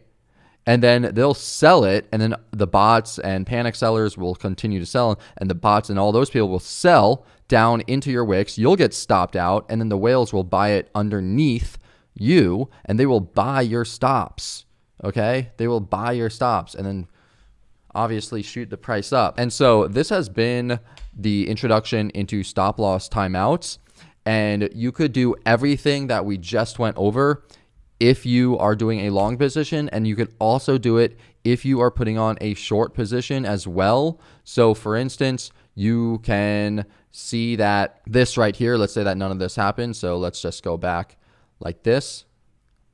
You can see that this was clear resistance. So maybe you want to put on a short position where you put on a short right here and you have your stop loss right here. Okay. Well, in this case, you would have entered your short position once the price came back up here. And if you had a regular stop market buy order in right here to buy back your short position, then you would have sold it right here. And then you would have ended up buying back on these wicks right before the huge downside. And you would have missed out on all of these huge gains that you would have just gotten. Yet, if you would have used a stop loss timeout, you would have entered your trade right here, aka you would have sold right here.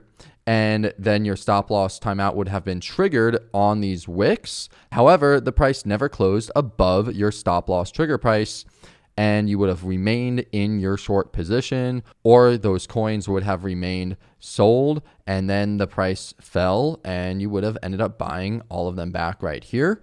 And you would have been in a profitable position. You would have made a profit on this trade. So this feature works amazingly well on both long positions and on short positions. Or if you don't want to use margin, just simply selling and then rebuying. It works so well with so many different types of trades. And if you want to use stop loss timeouts in your trades, the only place that I know that allows you to use them is 3 Commas. This is a trading terminal that gives you advanced trading tools such as the stop loss timeout. So this is what I use. Obviously, I preach this a million times in my course. I preach this all over all of my social media. I preach this everywhere. This has been the best thing that I've ever done for my trading. This has been the most profitable return of investment I've ever made in my life. 3 Commas has saved me so much money and it has made me so much money. It's a trading platform. It has the stop loss timeouts and it has so much more. I have an entire course that I'm building out dedicated just to 3 Commas. I use their bots. I use so many things that they offer, and I honestly would not trade if I did not use 3 Commas. And so if you want to utilize stop loss timeouts, you can download 3 Commas by clicking the link below. It will be an affiliate link and it would be awesome if you use it. So that is 3 Commas, and that is how you use the stop loss timeouts. All right, so now that you have an understanding of your trading portfolio, position size, lot size, your risk per trade, stop losses, and now the stop loss timeouts, it's time to go into a new term, which is drawdowns and recovery. So drawdowns are how much you lost from your portfolio, and recovery is how much it's going to take to recover what you lost. When you don't use a stop loss and the trade runs against you and you end up losing a lot of money, you experience a large drawdown.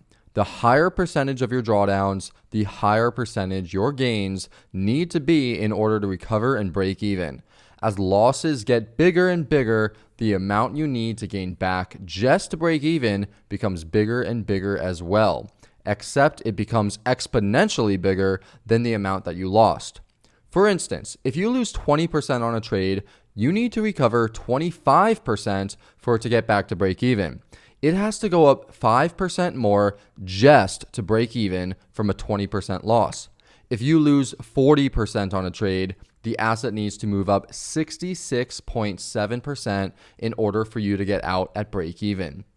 these drawdowns and recoveries get exponentially bigger. If you're down 60% on a trade, you need that asset to rise in value 150% just to break even. This is why making sure that you don't have substantial drawdowns is essential in trading. The next page is going to show you a chart that shows how much a coin or an asset needs to go back up in order to get back to break even after a drawdown. Since the percentage you need to gain exponentially increases as the drawdowns get bigger, it should make sense as to why you want to cut your losses earlier. If you cut a losing trade at 10% down, you can make up for that trade with an 11.1% win. If you wait to cut your trade until it incurs a 50% loss though, then you need to win 100% just to get back to break even. You could see, if you lose 5% on a trade, you could just get out of that trade and all you really need is a 5.3% win to make up what you lost. If you lose 10% on a trade, you only need to make up 11.1% to make up what you lost. Really, once you start getting down into 20% losses though, you need an entire 5% more to get back just to break even what you lost. And it keeps on getting worse and worse from there. Like we just mentioned, the greater the percentage loss, the greater the percentage gain required to break even. I mean, 50% loss requires you to double your portfolio in order to get back to break even of where you just were. So you really, really want to limit your drawdowns. And a really great term is to enter trades slowly, but exit them quickly. And so I recommend going on Google, getting this sheet, downloading it, or just really understanding it and having a deep understanding of this concept that if you lose large percentages of your portfolio, you might not be able to get it back. And with saying that, now we're going to move on to the next terms. The next term that you need to be aware of is the risk to reward ratio. This is also denoted simply by the capital letter R or 2 lowercase r's. I actually prefer to call the risk to reward ratio the reward to risk ratio because it's denominated in numbers such as 2 to 1. And if the risk to reward ratio or reward to risk ratio, whatever you want to call it, is 2 to 1, that means that you will be rewarded 2 times the amount that you are risking. And so what is R, or what is risk to reward or reward to risk? This is how much you will win if you win the trade divided by how much you will lose if you lose the trade. Most of the time it's called risk to reward and it's abbreviated as RR or RR or simply R. And sometimes it's a ratio like 1 to 1, 2 to 1, or 4 to 1. Sometimes people just have one number such as 2 or 4, and sometimes it includes decimals such as 1.5 or 2.3.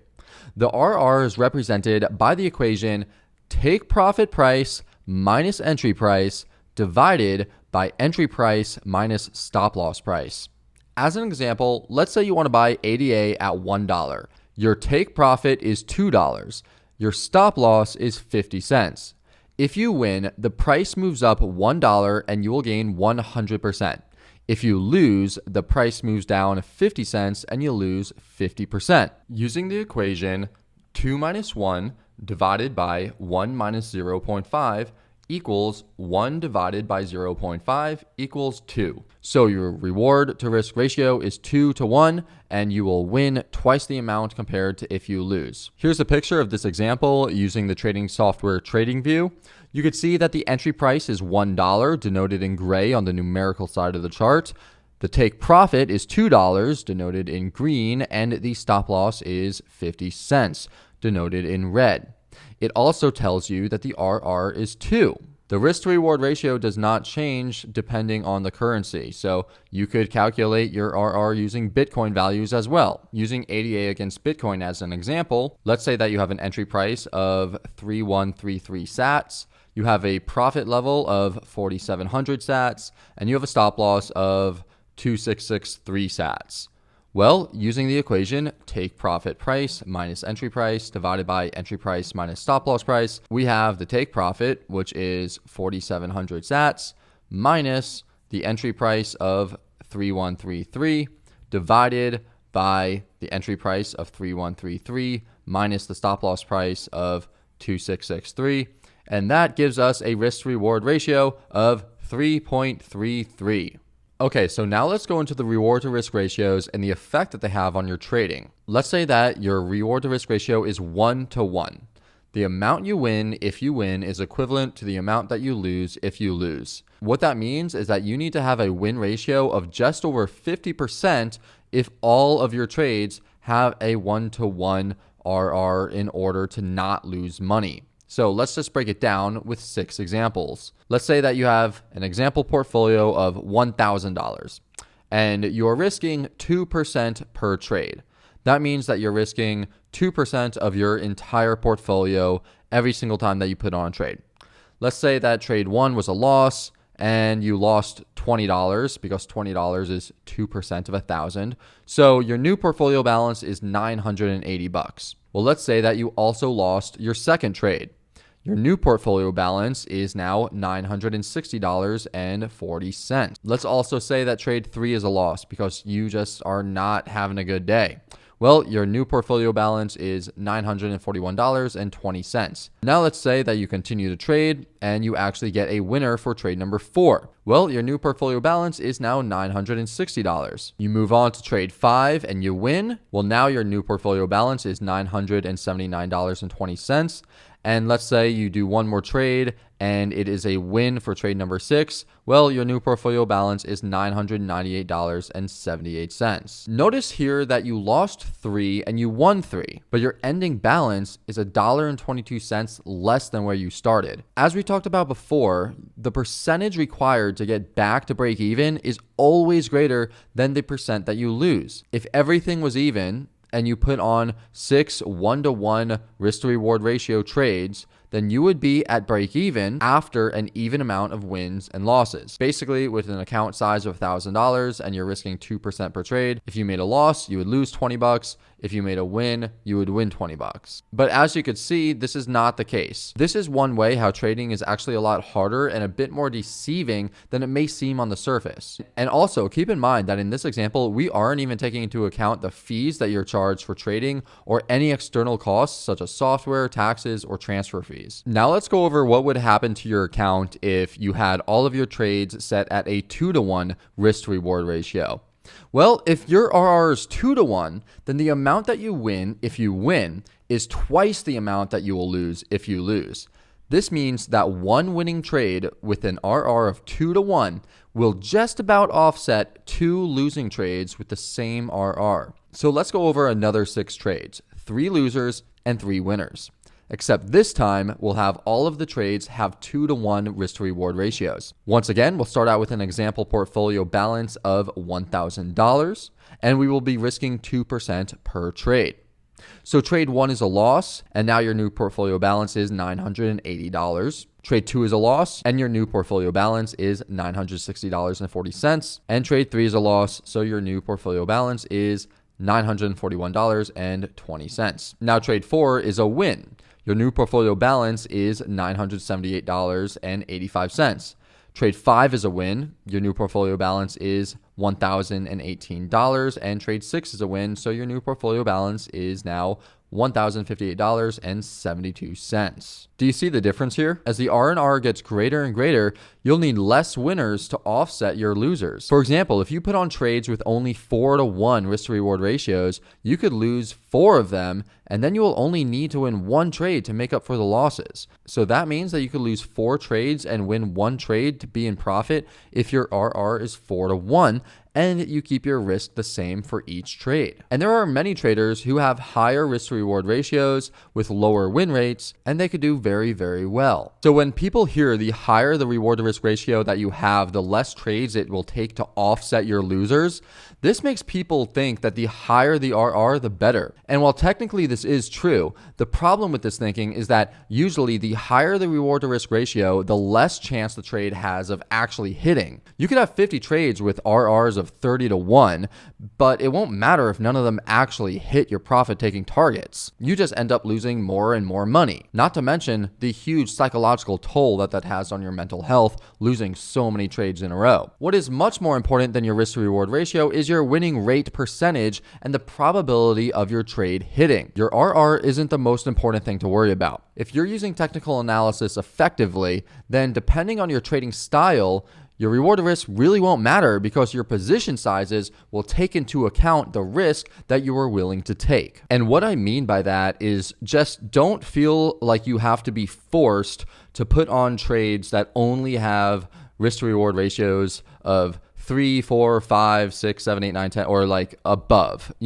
If you see a good play that has a RR of 1 or 1.5 or 2, as long as it looks good and it's technically a good play, what you're going to be doing is you're going to be putting in your position size based on your portfolio and your stop loss. So even if your trade that has a 1-to-1 RR or a 1.5 R is not the best risk to reward ratio, no. But if you lose that trade because you actually put in the correct position size, you're not going to lose a crazy amount of your portfolio. The problem people have is that they'll put on like 1-to-1 RR trades or 2-to-1 risk to reward trades, but they'll put in like the majority of their portfolio or like huge amounts of their portfolio. If your stop loss is 10% away from your entry, then you're not going to put in half of your portfolio because that's not good risk management.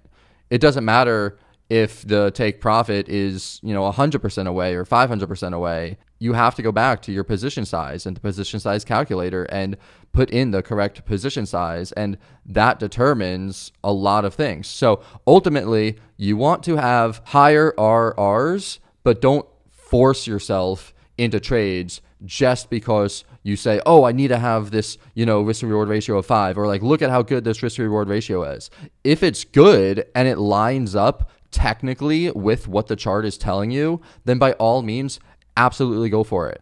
But just don't force trades that shouldn't be there. And so, like I said, you could have 50 trades with Rs of 30-to-1 that never hit, or you could have 50 trades of 1-to-1 that hit 70% of the time.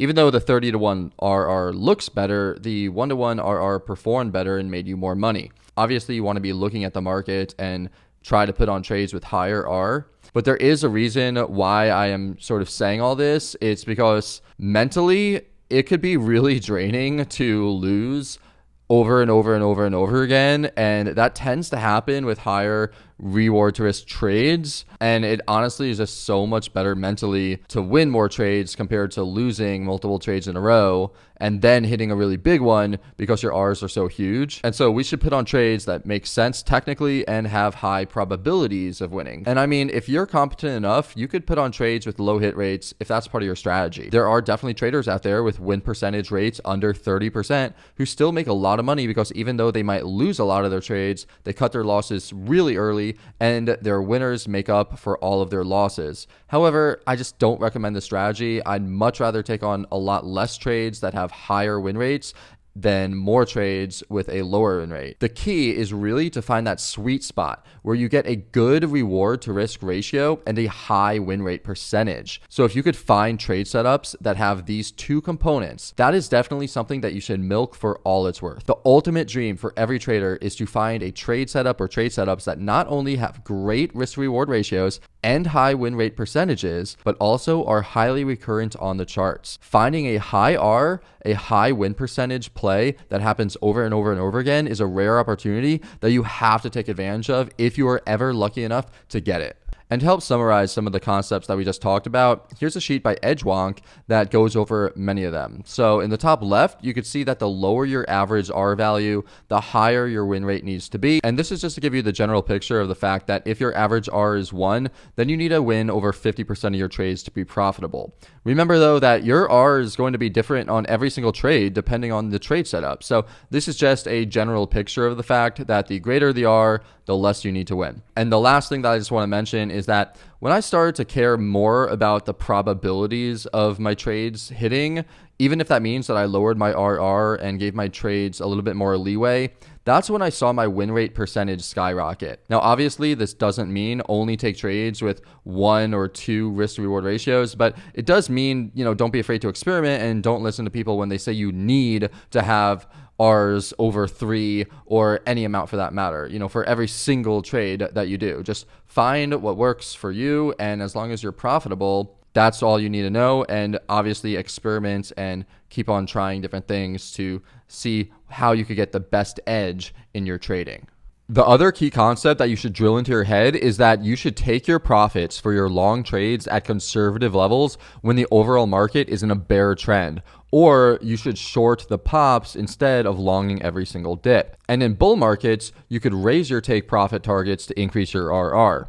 So when the general market is moving up and the psychology is good, that is when you should have those 5-to-1 or 10-to-1 or even 30-to-1 risk reward ratios, such as what happened in early 2021 when the market was going absolutely crazy. Then yes, have those incredible risk reward ratios.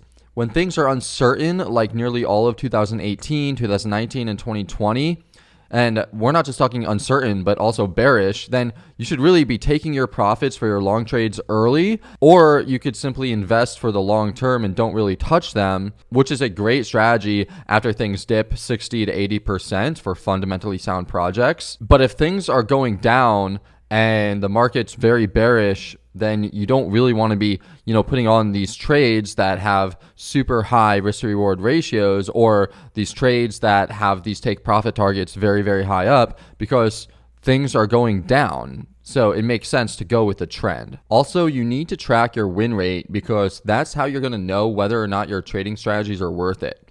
Normally, people like to track their win rate over a weekly, monthly, or quarterly period.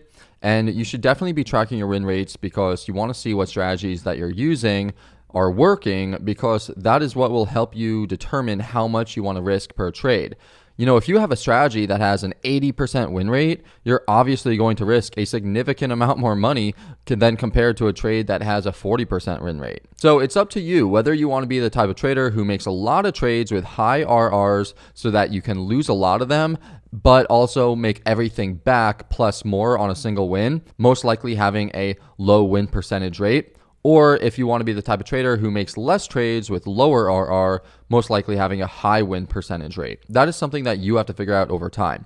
The former is what day traders typically are, and the latter is how swing traders typically are. Personally, I am extremely comfortable waiting for optimal setups and taking on trades with lower RRs that have a higher win rate. And this is because it allows me to have way more time to do other things other than trading 24/7.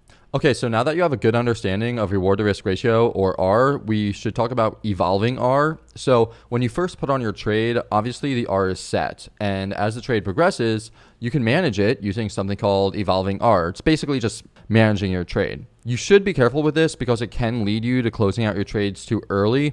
However, if you are in the markets for long enough, or if you trade a certain asset long enough, you get a really good feel for it sometimes, or at least some people do. And so if you have that good feel for where you think the market's going to go, you could help protect your profits by managing your trade or using what's known as evolving R. And really the best example of this is if a trade goes to just beneath your take profit and then starts to stagnate or look weak, or look like it's going to turn around and fall back to your entry or your original stop loss, well, instead of just letting it fall all back down, you could simply just look at the trade from a new perspective to see if it's really worth it to stay in or not. And if you decide that it's not, then you could take your profits and be happy with the profits that you make. So in this example, you have your buy-in at 1,870 and your trade setup has an RR of 7, which is phenomenal. At this point, the price hit your entry and you rode it all the way up to just underneath your take profit, but the price starts acting funny and doesn't hit your profit target.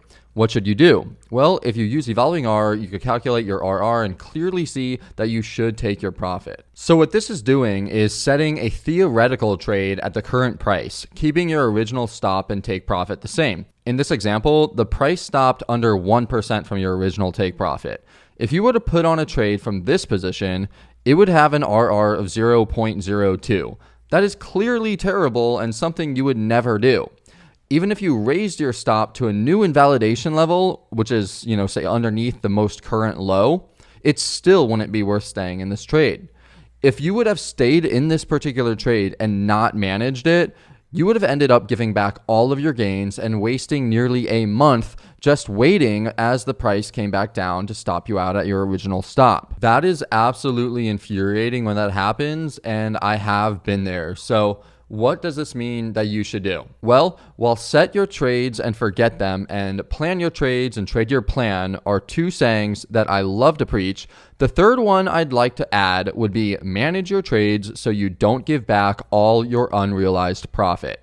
Check on your trades daily, and once the price gets close enough to your target, adjust your stop to protect your profits or simply take your profits off the table right then and there because the RR is not worth staying in the trade.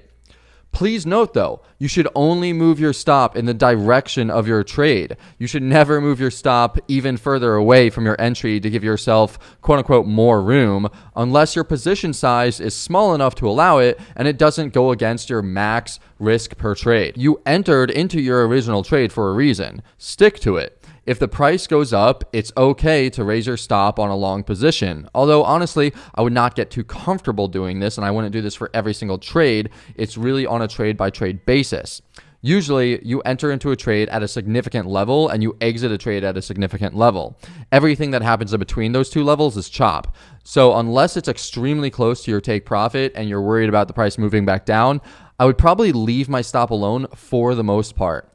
Same thing goes for the take profit levels. You planned out your trade for a reason. So unless you see something you didn't see before, why mess with it before it completes? Obviously, this is generally speaking because there will be some times where you should definitely adjust your trades if significant events happen. So whether or not you decide to move your stop is up to you. And like I just mentioned, for me, it is on a case-by-case basis, depending on the trade, depending on the coin, depending on what's happening in the market. There's a lot of factors, and it's really going to be up to you to decide if you want to do that. And you know what? You might decide that you're going to do that for every single trade, and then you start doing it, and you notice that the price comes back down and wicks you out, or the price comes back down and you don't make as much as what you would have. So maybe you decide that you don't want to do it, or maybe you decide that you're going to do it, and you do it, and with your strategy, it actually ends up working out really well, and you end up protecting a lot of your assets on most trades. So it's really based on the individual.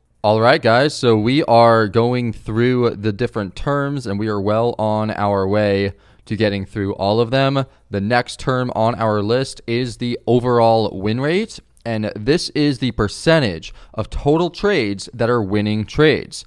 So to calculate your win rate, what you do is you take the number of winning trades and you divide that by the total amount of trades, and then you multiply that number by 100. So for example, let's say you put on 10 trades and you win 7, you'll lose 3. Well, obviously that is an overall win rate of 70%. Automated trading journals such as EdgeSheet, TradeMetria, and CoinMarketMan do this for you, and I will have links for all three. The next term you need to know is the trading strategy win rate, or your edge. So if you trade your strategy 100 times, how many times will that strategy win? If you have certain types of trades that you have higher win rates for, then what you could do is you could bet more on those trades. Strategies that you know perform well are what give you an edge over the market. So you want to track your trades and you want to learn which ones perform well, and then you want to aim to limit your trading to those ones. Also, know that if you could find a really good edge in the market that can be performed frequently, it probably won't last very long. As mentioned earlier, the holy grail of a trader is finding a trade setup with a great edge that happens often. If you come across one, you have found yourself a money printer. Be warned though, because these high frequency, high expectancy trade setups do not last forever, and sometimes you could start doing them over and over and over again and winning really, really big, and then by the time you put on a ton of size and crank up the leverage, that's the last time that it will work. And then the next time you do that, it ends up crashing and you end up losing a lot of money, which is why, of course, you have to continue to use risk management on these things, but definitely take advantage if you get the opportunity. Okay, so now let's say that you're going to put on trade, you have a strategy, you know your trading portfolio balance, you know the risk per trade that you're going to put on for this particular trade, you know your risk to reward ratio for this trade, and now you want to calculate your position size. So there are 4 different ways to calculate your position size, and you need to calculate your position size for each trade that you put on, because if you don't, then you may end up putting on position sizes that are way too big for your account. So there are 4 ways to calculate your position sizes. Number 1 is all in, or positions that are way too big. Obviously, don't do this. Number 2 is to calculate your position size for every single trade. This is what I recommend. Number 3 is a secret strategy using 3 commas, which I will go over in a minute. And that is something that you probably will not hear anywhere else, by the way. And number 4 is calculating position sizes based on whatever is remaining in your portfolio. I don't really recommend doing that, but we'll go over it regardless. So first, let's go over what not to do. The way to not calculate your position size is to look at your portfolio balance and go all in, or use a large amount of your portfolio for your trades without calculating your risk beforehand. This is not trading, this is gambling. Likewise, if you do not have a stop loss set, then the amount that you put into a particular trade shouldn't be more than a few percentage of your entire portfolio. As an example, if you have $10,000 and you are going to put on 5 trades, you might put $2,000 into each trade. This is pretty self-explanatory. It's easy, but it's not the most technical, and it doesn't take into account things like your edge or your risk to reward ratio. This is not technically trading. It's lazy. Don't do this. If one trade goes south by 50%, you'll lose 10% of your entire portfolio. If the entire market tanks by 50%, then you'll lose 50% of your entire portfolio. On the other hand, if you have $10,000 in your account and you want to put $200 into a crypto and see what happens, that's fine, because the crypto would literally have to go to zero for you to lose the trade, quote unquote. And even if it does, that's still only 2% of your entire portfolio, which means that it falls under proper risk management. So obviously $200 on a $10,000 portfolio is not very much. You could probably even put more than $200 in and still fall under proper risk management, to be honest. And another thing is that if you have, $100,000 or hundreds of thousands of dollars in one of your accounts, and you want to put $1,000 or a couple $1,000s into a random coin, or maybe you saw a coin on Twitter, or you just came across a coin and you want to get in it right away, sometimes what I'll do is I will put in just a very, very small amount, like immediately, and then I will go in and I will look at the charts and I will see where the best prices are, where the price is,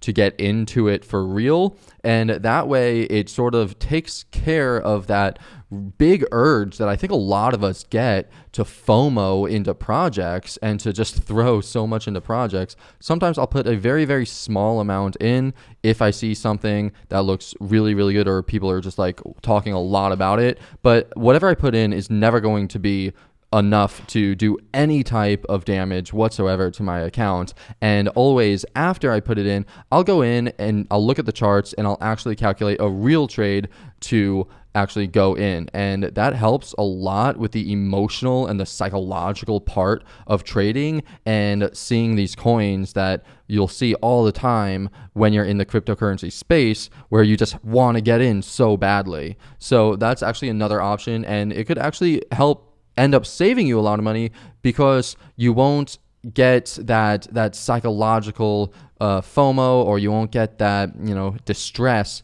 that a lot of times you could get in this space. The important thing is just to go in and look at the charts and look at the technicals, and obviously do research so that you could get an actual good plan, and never just like throw money into something and then just like say, okay, I'm done, like that's it, and then walk away. Like if you ever put money into something, obviously do research, look at the charts, see where the price is, understand where we are in the market cycle, and do everything that we talked about. So then now you know the way to not trade or to not put on your position sizes. So what is the way to properly put on position sizes? Well, the proper way to trade is to calculate your position size for every single trade and be aware of the total risk to your portfolio if you lose every single trade that you are in.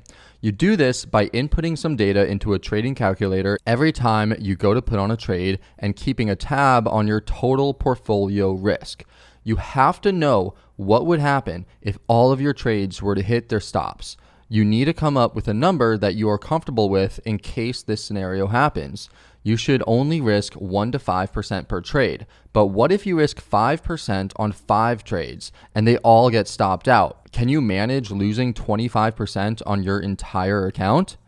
This is your total portfolio risk, and we'll be going over it in more detail in just a bit. Okay, so we're going to do a little test right now. Try to answer this question. If you have $100,000 in your account and you put on a trade with a stop loss of 10%, what should your position size be for that trade if you want to risk 5% of your portfolio? You should be able to do this in your head or write it out on a piece of paper and figure it out, the answer, very easily. Like, this should not be difficult for you. This should be in your head. You should be able to do this. So if you have a stop loss at 10%, what should your position size be if you want to risk 5% of your portfolio? I'm going to, pause the video for like 5 seconds, or you should pause the video right now and try to figure this out in your head. And if not, then you can use the equation for position size, which is right here, which is portfolio times risk per trade divided by stop loss. Okay, so hopefully you paused the video and answered that question. This is the answer. The correct answer is $50,000. Now let's try another example, just slightly more complicated. Let's say that you want to take this trade with Engine Coin. Here your stop loss is 14.02%. If you have an account with $107,540 and you only want to risk 3% per trade, what should your position size be? Remember, the position size is portfolio times risk per trade divided by stop loss. So I'll pause the video right now and you can do this calculation. I'll give you 3 seconds. 3, 2, 1. Okay, so the correct answer is $23,011. So you should bet $23,011 for this trade. The quantity, or QTY, of 1,754 is shown in the chart. That is how much Engine Coin you should buy to put on that trade. It's simply $23,011 divided by the price you wish to buy the coin at, which in this case is $1.22. Now let's say you put in an order of $23,011 into the books and you see another trade that you want to take. Remember the formula: position size equals portfolio times risk per trade divided by stop loss. You have $107,540 in your account and you only want to risk 3% per trade. Your stop loss for this new trade, where you're trading Kava against USDT, is 12.07%. So your position size for this trade should be 107,540 times 0.03 divided by 0.1207, which equals $26,729. The quantity, or QTY, of 4,744 that's shown in the chart is how much Kava you should buy to put on that trade. It's simply your position size divided by the price that you wish to buy the coin at, which in this case is $5.63 or 5.632 if we're getting very specific here. So now you have 2 trades on. Let's put on one more for good measure. Okay, so looking at this trade setup right here, can you calculate what your position size should be for this trade if you have an account with $107,540 in it and you want to risk 3% for this trade? Okay, so if you got $19,318, you would be correct. You are now in the following trades. You have Engine for $23,011, you have Kava for $26,729, and you have UOS for $19,318. Adding them together, you would get $69,058 in active orders, with $38,482 on the sidelines. Now let's say that there's a market-wide crash because China banned Bitcoin for the millionth time and all 3 of your trades hit their stops. What would happen? Well, for your Engine trade, you would lose $3,226. For your Kava trade, you would lose $3,226. And for your UOS trade, you'd lose $3,226. That number, $3,226, is 3% of your portfolio. 107,540 times 0.03 equals $3,226. If you lost all 3 of those trades, you would lose $9,678, or 9% of your entire portfolio. This could actually easily happen. That 9% risk to your portfolio was your total portfolio risk. So let's dive a little bit deeper into total portfolio risk now. So the total portfolio risk is the amount you're risking after adding all of your current trades together. This is something you should know at all times, just like how you should know what your total portfolio balance is at all times. Most professional traders keep their maximum total portfolio risk below 8%.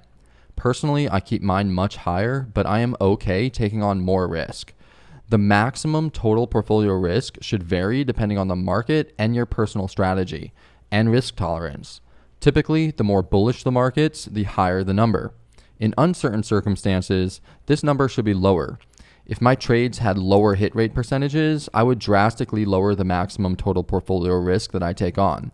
Regardless of what your total portfolio risk is, you should track your balances so that if all of your trades go against you, you know how much of your trading portfolio you will lose.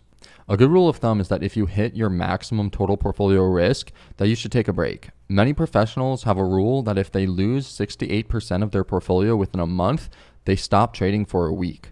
Traders also like to have a rule that if they add up all of the losses for the month and the potential losses, aka the risk that they're taking on, is more than 6 to 8%, then they simply won't take on any more trades until they move their stops up to at least break even to free up some risk, or a trade hits its take profit target.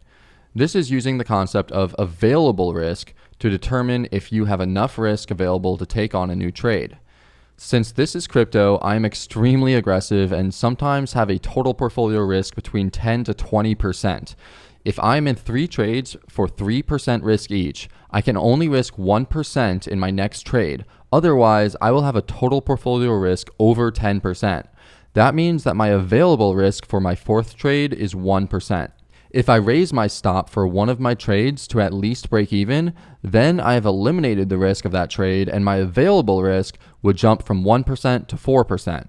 Or perhaps if my risk for each trade was 3% and I'm in 3 trades, so my total risk is at 9%, then I could take half of my profit on 2 trades, then I free up 3% available risk. And what I could do is I could put on a new trade with up to 4% risk that way. The important thing is to always know your total portfolio risk and your available risk, and have a line in the sand where you won't ever go over for your total portfolio risk. One other thing is that if you lose your total portfolio risk, so for example, the market crashes and you lose 12% on your entire portfolio, I wouldn't go an entire week without trading like some choose to do in the world of traditional finance, because crypto just moves so fast. But perhaps a couple days wouldn't hurt if you lose a significant portion of your trading portfolio, such as 10% plus.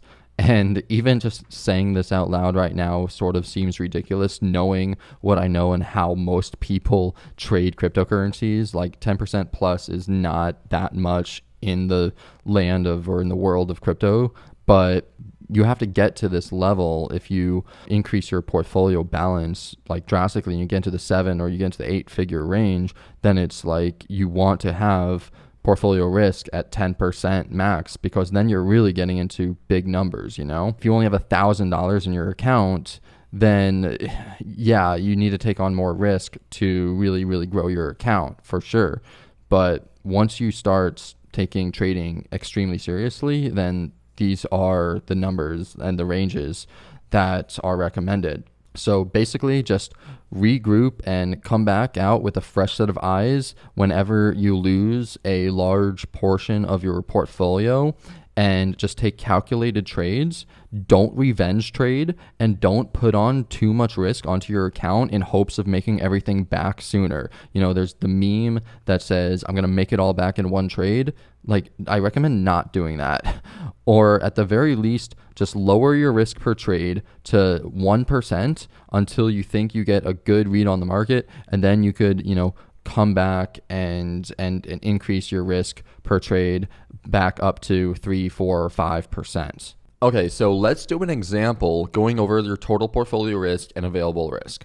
Let's say that a trader has $100,000 in his account and he wants to risk 3% per trade.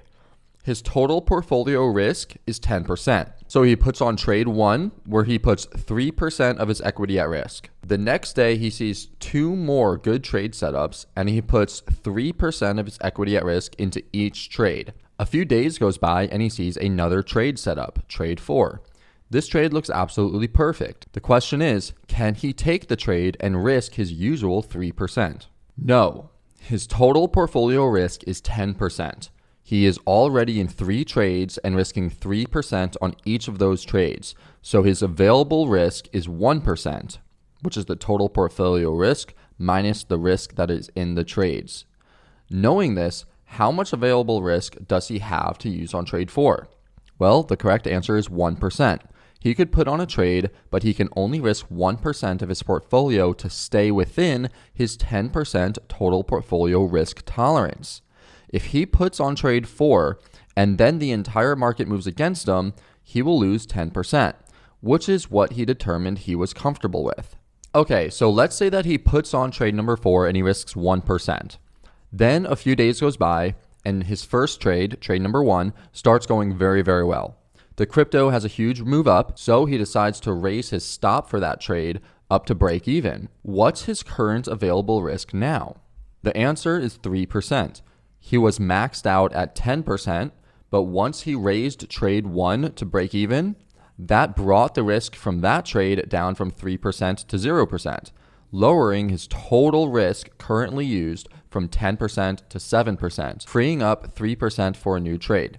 Now let's say he decides to take a 5th trade and risks 3%. So now he's in 5 trades and the stop for trade 1 is at break even. Let's say that a few days goes by and he sees another amazing trading opportunity. We'll call this trade 6. Can he take it and still remain within his 10% total portfolio risk tolerance?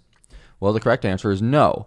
This is because he's in 5 trades at this point and his available risk is 0 because he is already risking 10% of his portfolio in the trades that he's in. Okay, so this question is a little bit trickier. Let's say that the next day, trade 2 hits its stop, which means that he lost 3% of his portfolio. So if he was following a 10% total risk per month, would he be able to take on a new trade at this time? The correct answer is no. He was risking 10% and then he lost 3%. The total portfolio risk per month is 10%. He is still in other trades, which combined equals 7% risk to his portfolio. Since he lost 3% already, his total portfolio risk for this month is still 10%. So he can't put on another trade at this moment because that would expose him to a greater monthly loss than 10%. If 10% is your total portfolio risk, you could really only take 3 trades at 3% risk plus 1 at 1%, or 5 trades at 2% risk. Or you could take on 10 trades at 1% risk. If 3 trades at once before raising your stops is not enough, then lower your risk per trade to 2% or even 1%. I recommend changing your risk per trade based on a combination of the current market conditions and the particular edge of the strategy that you're using on that particular trade. Trading like this helps you to maximize gains intelligently while minimizing losses, because if the markets are moving in your favor, you could raise your stops to break even and free up more risk for new trades. On the opposite end, if the markets start hitting all of your stops, you are basically forced to cut your losses and take a breather, saving you a large portion of your account. And so just to reiterate, a big point that I want to make sure that you understand is that your risk per trade should change based on the probability of that trade setup happening. Higher probability trade setups deserve greater risk. So if you're doing a trade and let's say it hits 20 or 30% of the time, you obviously don't want to put a lot of risk onto that trade. Maybe you'll put 1% risk onto that trade. However, if you have a trade and you see the trade set up and it hits, 70, 80% of the time, and there's fundamentally good news about it, and, something else is going on in the market's in a bull market right now, then yeah, you want to risk a lot more. So maybe you'll risk 3, 4, 5% on that trade, as opposed to the trade that you're not as sure of. So I am pretty against having a set rule where you say, I will only put 1% risk on per trade, or I will only put 2% risk on per trade, or whatever risk percent per trade that you decide to put on. And I am much more for optimizing each trade based off of the particular edge of the strategy that you're using, along with the current market conditions and other factors. increasing the amount of risk you take, the more confident you are in that trade, and increasing the amount of risk you take on higher probability setups. And I know right now there are some of you watching this that are saying 10% total portfolio risk, that's nothing. Sometimes I lose 50% of my entire portfolio, or 30% of my entire portfolio sometimes. And it's like, yeah, I get it. Cryptocurrency is insanely volatile. And, that's exactly why I have two accounts. I have my investment portfolio account where I put my money into my longer term investments or my longer term swing trades where I don't mind losing that, those bigger numbers. But for my trading account where I want to follow strict risk management, I want to follow good trading principles, that I use 10 to maybe 20% as a total portfolio risk. Try not to, and I would never go over that. And I mean, just look at this. Here's the drawdowns and recovery chart. Once again, you could lose 5%. It's not that big a deal because you only need 5.3%. Even 10%, you only need 11.1%. But, you lose 20% of your portfolio, you're going to need 25%. You're going to need a 25% gain just to break even. If you lose 25% of your portfolio, you're going to need 33.3% just to get back to break even. Like, the more you lose, the greater percentage you lose, the greater you'll have to gain exponentially. So that's why for my trading account, I try to stick with it. I try to stick with my rules. But, obviously, by all means, go and have multiple accounts and have these investment portfolios where you put your money in, and maybe the coin drops 50%, maybe you lose 50% in that account. Well, then you could double down, in those long-term investment accounts or those long-term swing trading accounts where you don't mind losing a certain percentage, big percentages of your portfolio. This is crypto after all, and you never know what could happen. But ultimately, if for your trading accounts, you want to practice proper risk management. And like I've said a million times before, increase your total portfolio risk when the markets are hot. When we have big bull markets and huge run-ups, they usually last a few months. When we get those big run-ups in price and everything's just in up-only mode, yeah, pump that risk up, risk more, throw everything you got at the markets because they're not going to last. But then, as soon as the markets start turning around, you got to really manage your risk, or at least once the markets, pump up for a certain amount of time, it's like, okay, and how much longer can this go for, and then you got to really start bringing the risk back down. So it's really important, none of these rules are fast, hard, set rules for life. They're all dependent on the market. They're all dependent on the market, on your personal risk tolerance, on how comfortable you are with what you want to risk. There's so many different variations to this. So it's really, you have to make it your own, but these are the general principles behind everything. Okay, so now that you understand total portfolio risk and available risk, let's bring it back to our previous trades and see if we can increase our exposure to the markets using those examples. Remember that the previous trades were Engine, Kava, and UOS. And I also have the different amounts that were in each of those trades given the previous examples. So let's say that for your ENJ trade, the price bounces right on your entry and moves up enough to the point where you can now move your stop loss up to a level to either break even or above it. Once you do that, that trade now has a risk of 0, meaning that you could deduct it from the risk that you're taking on. In other words, if you move your stop loss for that trade up to above break even and then the market crashes, you will lose 0% on that trade. This is the same for any trade that you put on. If you ever put on a trade and then the market moves up significantly and then you increase your stop loss for that trade to either break even or somewhere above break even, now you are risking 0% on that particular trade, and you could take the risk that you had on that trade, you could deduct it from your total portfolio risk because it's not a risk to your total portfolio anymore. And just to go back and reiterate the examples once again, remember we were in 3 trades for these amounts: 23,011, 26,729, and 19,318. And we had $107,540 in our account, and we were risking 3% per trade. So if we lost any of those trades, we would lose 3% of our account, which would mean that if we lost the engine trade, we'd lose 3,226, and we would lose that same amount for all 3 trades. So you could pause the video and reread this one more time before we move on to the next slide. And now using those examples, we could talk about how to actually increase our risk to the market. So sticking to those examples, if there was a market crash that took you out of all of your trades, but you moved your stop loss for engine up to break even or above break even before the crash, then you will lose $0 on the engine trade. 3,226 on the Kava trade and 3,226 on the UOS trade, assuming you didn't touch them. Once you moved your stop up above break even, your overall risk to your portfolio went down from 9% because you were risking 3% per trade and you had 3 trades on, and it went from 9% down to 6%. Okay, so let's say that there was no crash and you put on all 3 trades, and then you moved your stop loss for engine up to at least break even. Well, if your strategy is to keep your overall risk to your portfolio no more than 10%, then you could add another trade, risking up to 3% of your portfolio, and still have an overall risk of less than 10%. By doing this, you can utilize more of that $38,482 that was on the sidelines.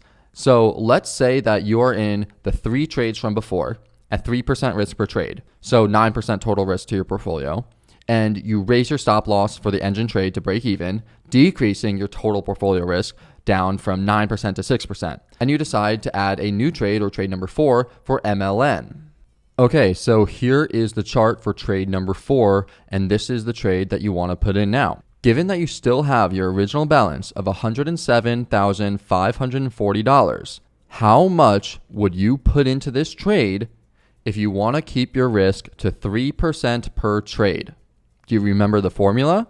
It's your portfolio times your risk per trade divided by your stop loss. So in this case, it's 107,540 times 0.03 divided by 0.065, which means that you could put in $49,633 into this trade. Well, because your total available balance is only $38,482 after you're entering your 3 prior trades, that means that you could go 100% in with your remaining balance at this point, and if every single trade ends up hitting their stops, you'll lose less than 10% of your entire portfolio. Here's the math of how much you'd lose on each trade if they all hit your stops in this scenario. Trade number 1, engine, $0 because you moved your stop loss up to break even or above it. Kava, $3,226 because that's 3% of your total portfolio, and that's how much risk that you put into that trade.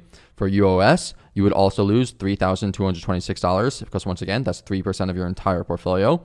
And for this new trade for MLN, you would lose $2,501 if it hit your stop loss because you only had $38,482 to put into this trade, when technically, if you had more money, you would have been able to put more money into it.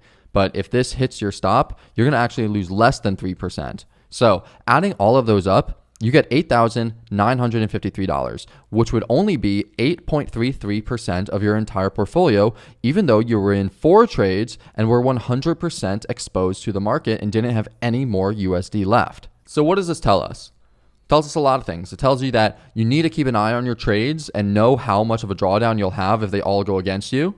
It tells us that your stop loss is the determining factor in how much you will put into each trade, and that you should recalculate your total portfolio drawdown percent as you move your stops up above break even if you decide to do so. Now, to calculate all these things, there are calculators out there, and you could use the CryptoElite position sizing calculator found in the course and the Discord group to calculate all of these things for your trades.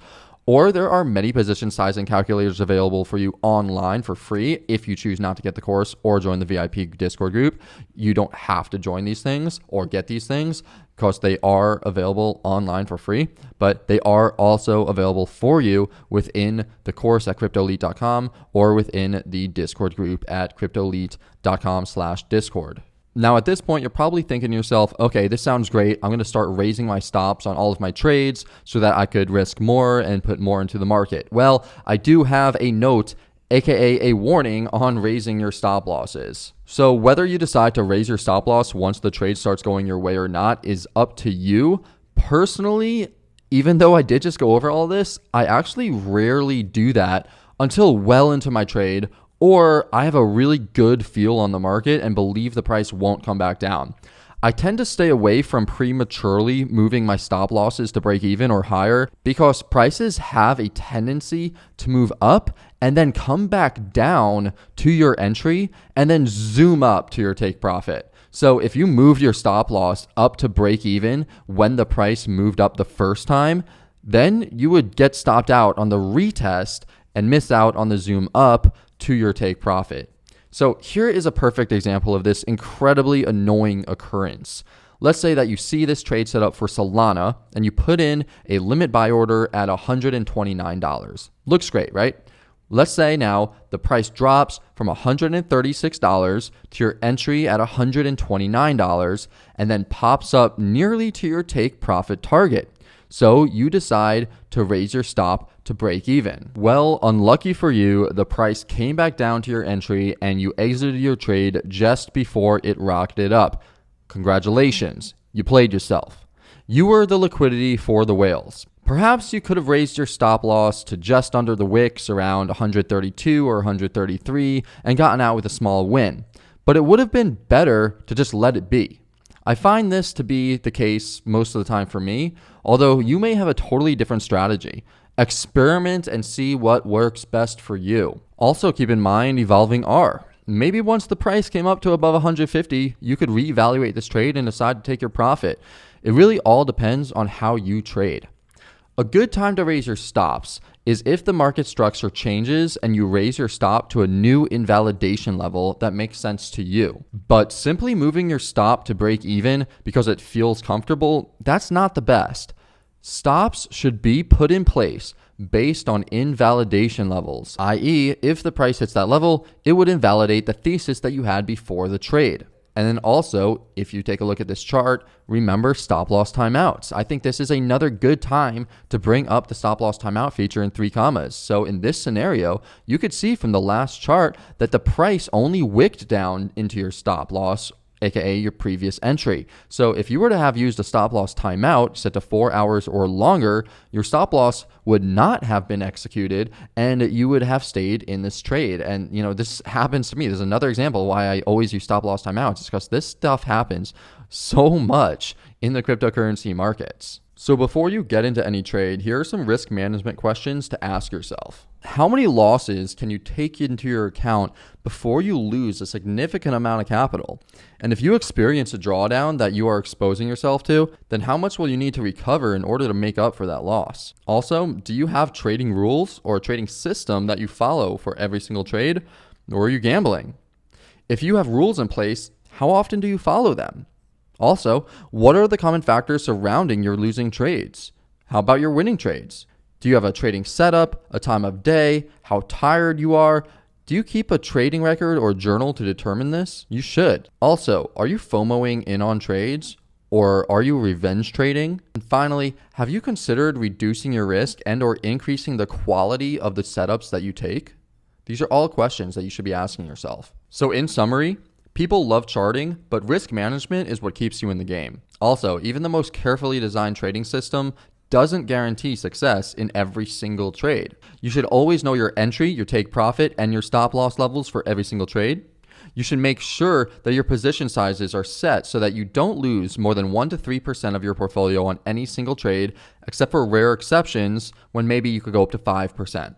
And then there are very, very rare exceptions where you might decide to go above that. Number 5 is that you should calculate your win rate and know which setups have higher probabilities than others and adjust your position sizes and risk tolerance accordingly. Higher RRs are great, but make sure that you are actually winning and profitable. 1-to-1 or 1.5-to-1 or 2-to-1 RRs are fine as long as your win rate is there. Number 7, keep your eye on the risk that you are posing on your entire portfolio balance. You can risk 3% per trade, but if the entire market tanks and you're in a ton of trades, then you could take a much bigger hit to your portfolio than just 3%. Number 8 is keep a trading record or journal. Number 9 is to focus on survival for 90% of the time, and only when the markets heat up again, begin to up your risk significantly.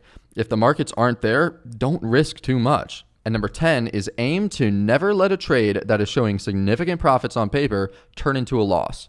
Trail your stops to protect your gains, or use evolving R to lock in some profits. Additionally, don't overtrade.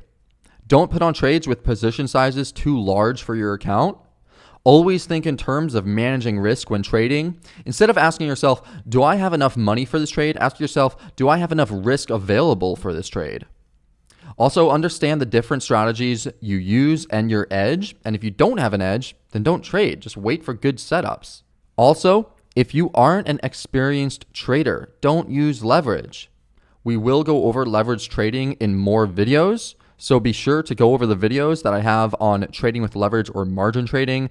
These are available in the course at cryptoelite.com. And lastly, keep in mind external factors that will affect your trading. Are you tired? Are you hungry? Are you angry or upset? Is there any external factors that can negatively affect your trading?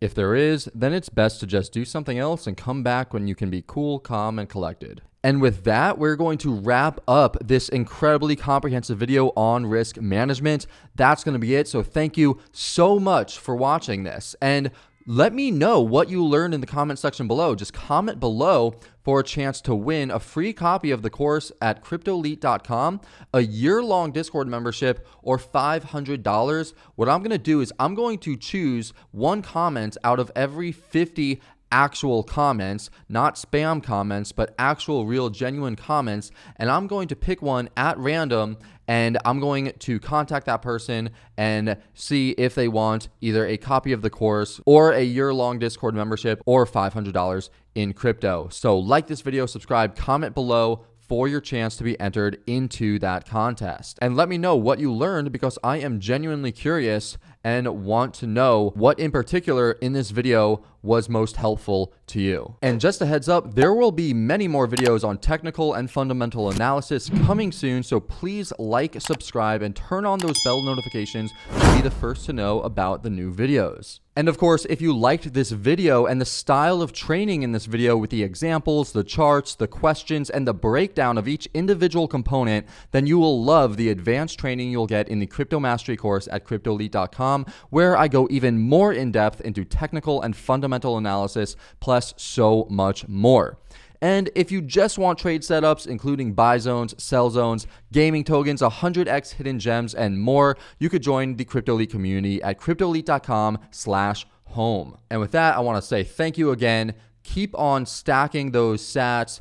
Understand that cryptocurrency is the future, and you are part of the future because you are watching this video, and you just watched this video, and you are taking control of your finances, of your future, of your well-being, of your liberty, and of so much more by being involved with cryptocurrencies. I truly believe that this is a once-in-a-lifetime opportunity and 100% a revolution and a complete evolution in terms of monetary policies and how the world will work. Cryptocurrencies are quickly changing everything we know about finance and turning financial institutions on their head. So once again, if you have only been dabbling in cryptocurrencies, do not waste another second and get involved as much as you can, because this can be the biggest opportunity of your life. I know it was for me, and for everyone else who I know who also jumped in on it, it's also changed their lives as well, giving them more freedom, more happiness,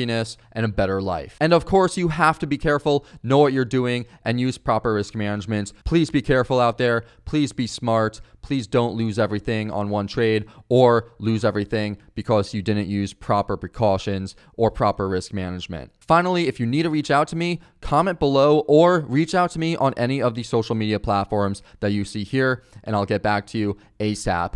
Additionally, in the Discord, if you reach out to me there, that's probably the best bet. And so thanks again for watching, and I'll see you in the next video.